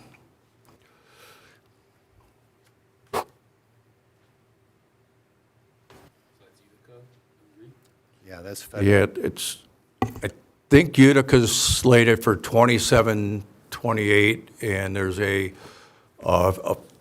federal grant match to pay for the resurfacing, and I think it's in partnership with Roseville and continues down. Yeah, it's a federal project, and it's Roseville, Fraser, and it's scheduled for, I think it's the actual construction is 28, and it's about a $7 million project from here to Gratiot. Yes. Yeah, from 14 to Gratiot. So the purple in the upper right-hand corner, is that repaving? That is our industrial sub repaving. Oh, it's hard to see. Yes, I was thinking that it was Clarkson and Wood Lane. Sorry about that.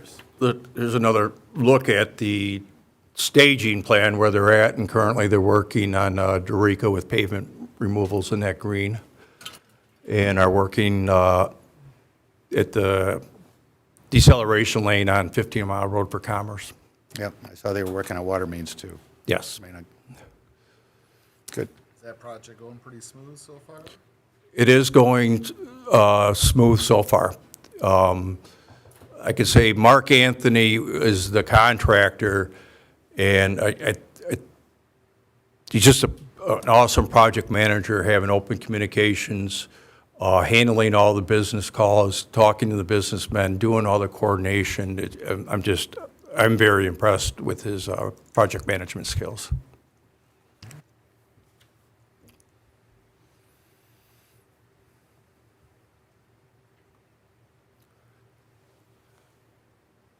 Rubbish collection, you can see the increases that are coming. We've seen that large bump last year, and I think we ended up budgeting correctly to get through this fiscal year, but there's 3% escalators for the next couple of years in their contract, and I have that projected out right here.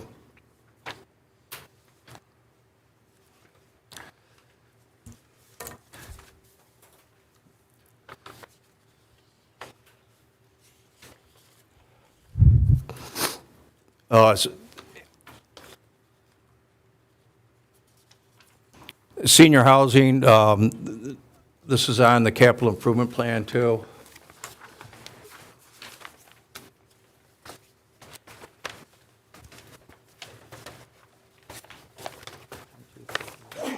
Bless you. Bless you. I think it's on page 4. We're still replacing hot water tanks. We are carrying over the funds for the gazebo and outdoor furniture and the sidewalks in the middle there. And the elevator grade upgrade is actually due this year. And the fire suppression system, we had some alarms and leaks again. Ultimately, we have a vendor coming in to do a repair on the lines and the compressors, but that fire suppression system might need to be replaced next year, but I didn't budget for it this year. Along with, I think an interesting one of the biggest expenses on senior housing is replace exterior siding. It's very old and missing pieces throughout. We could replace pieces, but it wouldn't be the same blended color. We have an estimate of $400,000. And again, the senior housing is like a water and sewer fund. It's an enterprise fund that all the money that comes in has to stay in. It doesn't fund anything else. It has to do repairs and take care of the building. With that, I don't have the numbers of our fund balance there, but when city manager and I were looking at this, we were watching that with these improvements we're doing, we're eating away at the fund. It was recommended last year to propose a rate increase of $40 a month, which brought our revenue up to $594, and we are recommending another $40 increase, which will bring our revenue up to $630.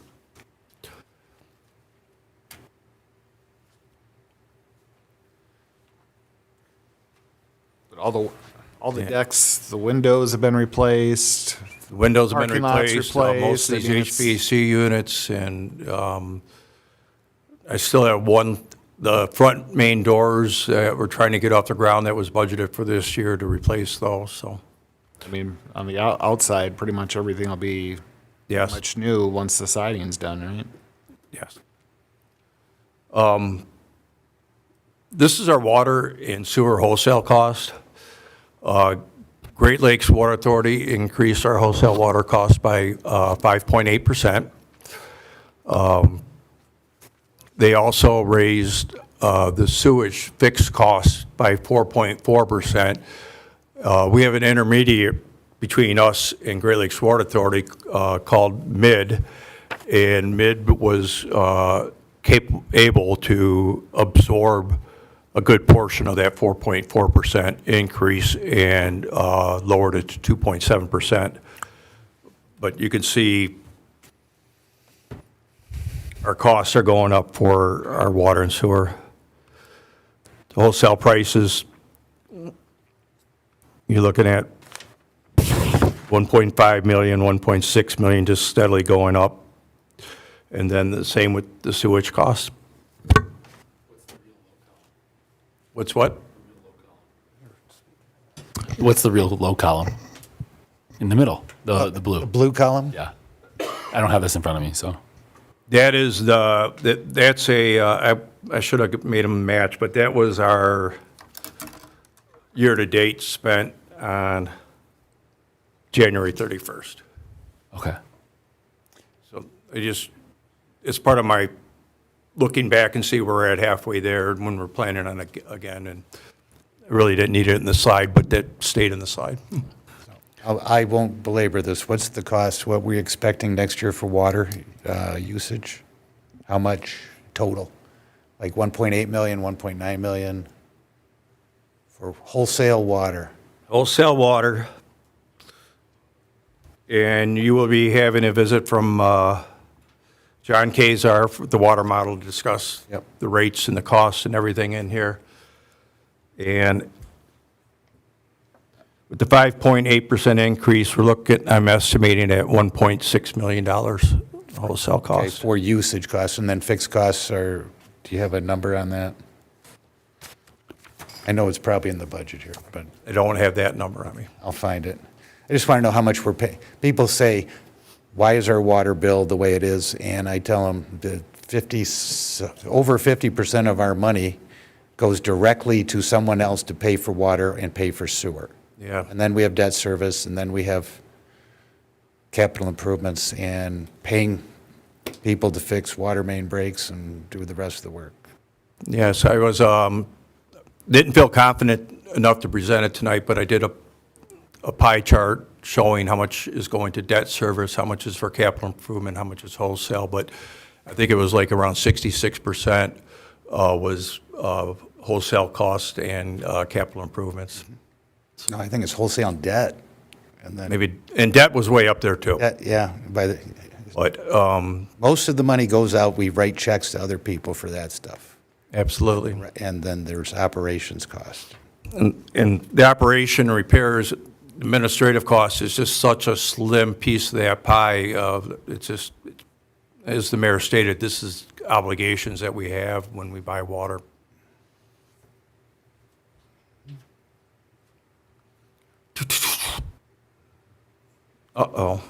Is that it? I think that was a lot. There is a lot there. We say when the DPW superintendent comes up, he's the most expensive guy in the room. By- I guess maybe, Ed, if you can start the slideshow there, and I'll try to find it, but let's see here. I apologize.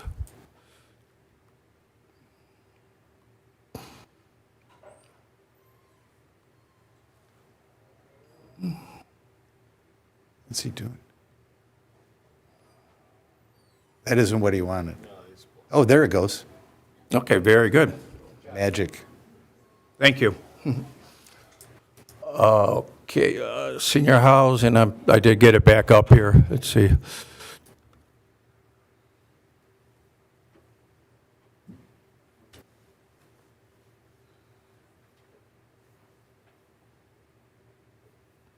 Okay, we were talking about the slide 14, just the proposed increase of $40 for the senior housing. Great Lakes Water Authority increases on slide 15. Slide 16 is just a little overview of the efforts that we go through to manage the water and sewer money. We have 70 miles of water main. We quantify the breaks, the reduced hydraulic capacity in the line, the age of the line, refer to our 20-year Eagle plan when we're making our recommendations for the water mains. And Ed, can you go to slide 17? So I showed you this last year, and I just mentioned it on their stormwater AMP, but this is an asset management plan or capital improvement plan that I found from AEW from 2013.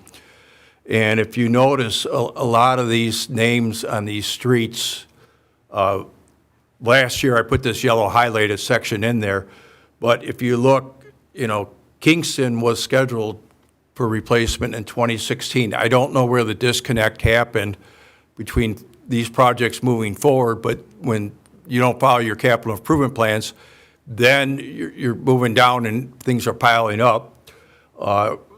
You can see Gretel Court was a priority back in 2013 to do it in 2014, but as needs build up, it's in 2030 right now. So it just got pushed and pushed back. It's just a statement of the condition of our water mains and that we were not following the plans. I don't know where the breakdown was. Funding, DPW director, city council's engineer, but the plans that I seen weren't followed. Next. So this is also detailed. Everything is, all the big costs are in this capital improvement plan that we have in front of you.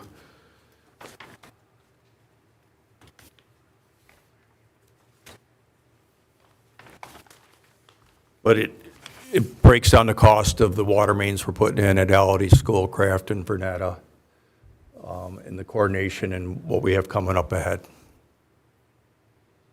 And if you look at the bottom number, when we're working in some constraints of the water model and respecting the residents on the amount of increase, when John Kazar presented these increases to you last year, it confined us, maybe not the right word, but it allowed us to spend $2.5 million or so in capital improvements in a year. So that on the bottom line here, it breaks out every year, moving projects around or pushing ones off to stay within that confinement of 2.5 million or averaging into that. Next, 19 is just a map of this year's improvements.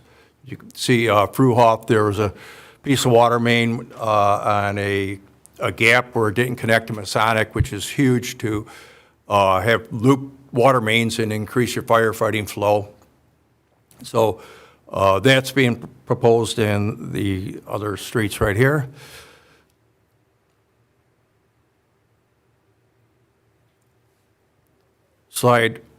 Jump up to slide 21. This is a little bit of a positive slide. It shows a water model that AW has, and it shows the firefighting flows. The standard flow rate that a fire department wants is 1,500 gallons per minute. And if you see in 2021, there's a lot of areas that are orange and red on our map, and that's inadequate firefighting flow. If you look at the projection of this year's construction season, that's our anticipated flows, and you're seeing yellow or better in all places that we can achieve it. So you got a good value on the placement of the water mains that are being replaced right now. How much for that section of Fruhoff? Do you have any idea? I think it's on the schedule. Yeah.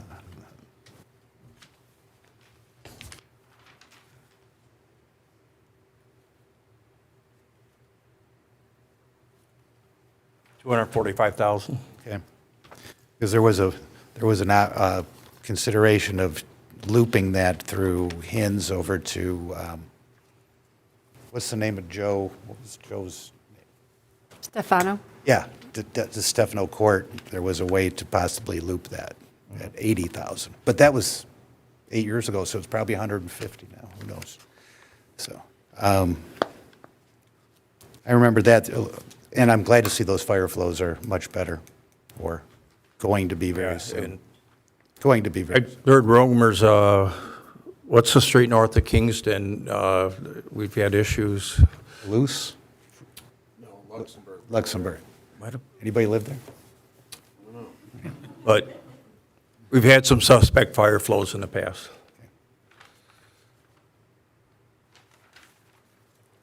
All right. Following up is just some CIP items for equipment and vehicles.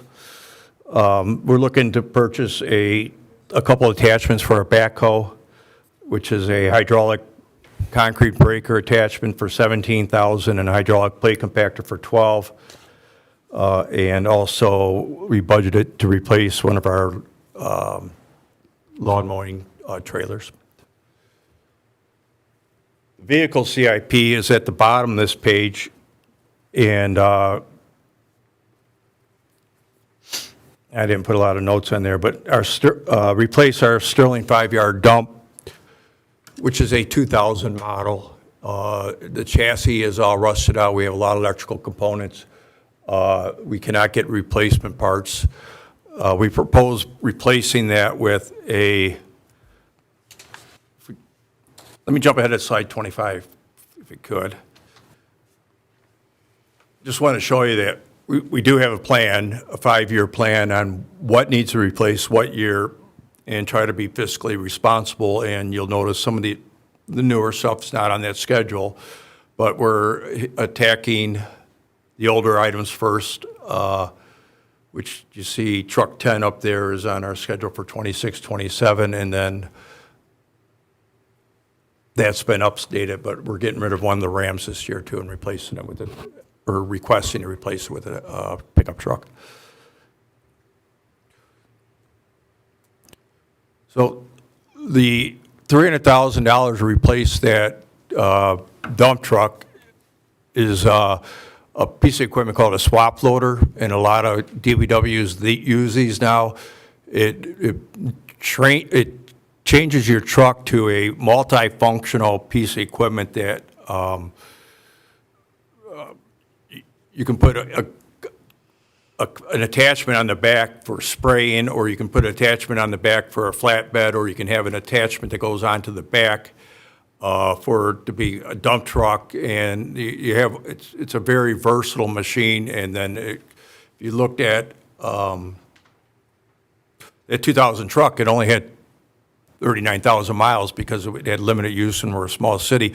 But this would make this truck much more versatile. Next slide.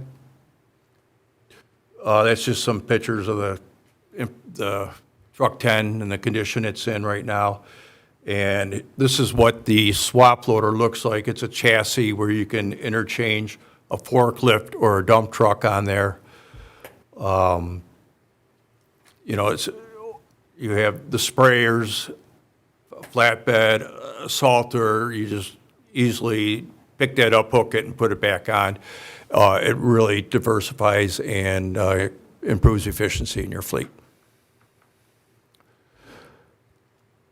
And what year is the one we would be replacing? 2000. So it's 26 years old? Yes.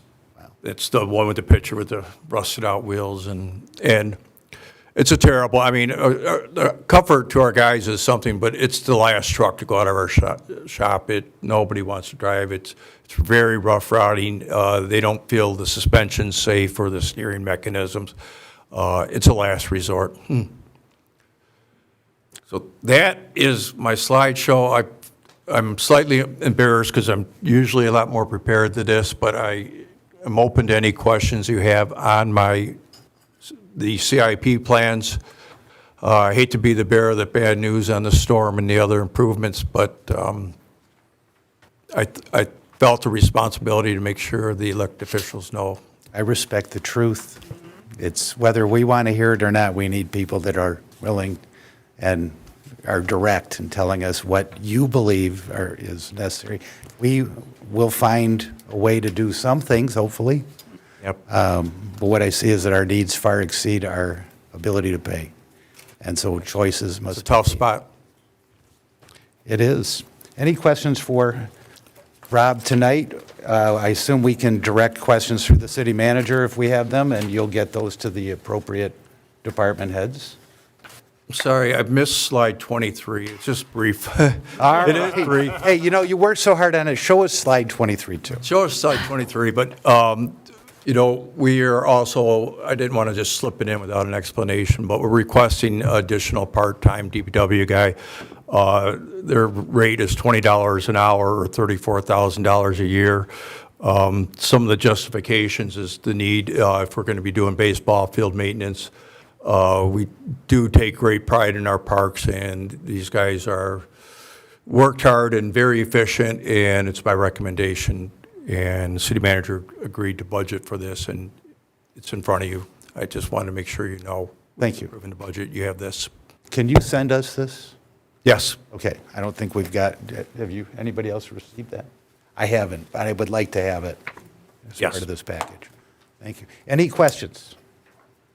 I think there may be a couple things just to mention Okay. that we do have in the budget. I'm not sure if you covered them or not. In the water and sewer fund, under repairs and maintenance, we have a required TV inspection and cleaning of the sewer lines. That is $350,000. This is a mandate. It's 20% of the city and will be required to continue on through the city for that as well. Also, I'm not sure if we covered park maintenance costs at all, but we do have those increased wages for that part-timer that he was referencing in there, as well as capital outlay, budgeting $100,000 this year for Stephens Park improvements, which I believe that we mentioned previously. Okay. And the camera of the sewer, was that sewer? Comes out of water and sewer fund. Yep, for the sewer one, we have funds budgeted to do the sewer, and Yeah. then funds separately budgeted to look at the storm. When will we see Mr. Kazor? The May meeting. Good. Yep. That's the municipal analytics consultant that worked with you on the water. Yes. All right. All right. Anybody else on council before I turn it over to the public? All right. Now we'll open it up citizen participation. Anybody like to speak on the budget? All right. Seeing none. Motion to adjourn? Motion. Second. Motion by Councilmember Shornack, seconded by Councilmember Fletcher to adjourn the meeting at 10:14 PM. All in favor say aye. Aye. Opposed? Meeting adjourned.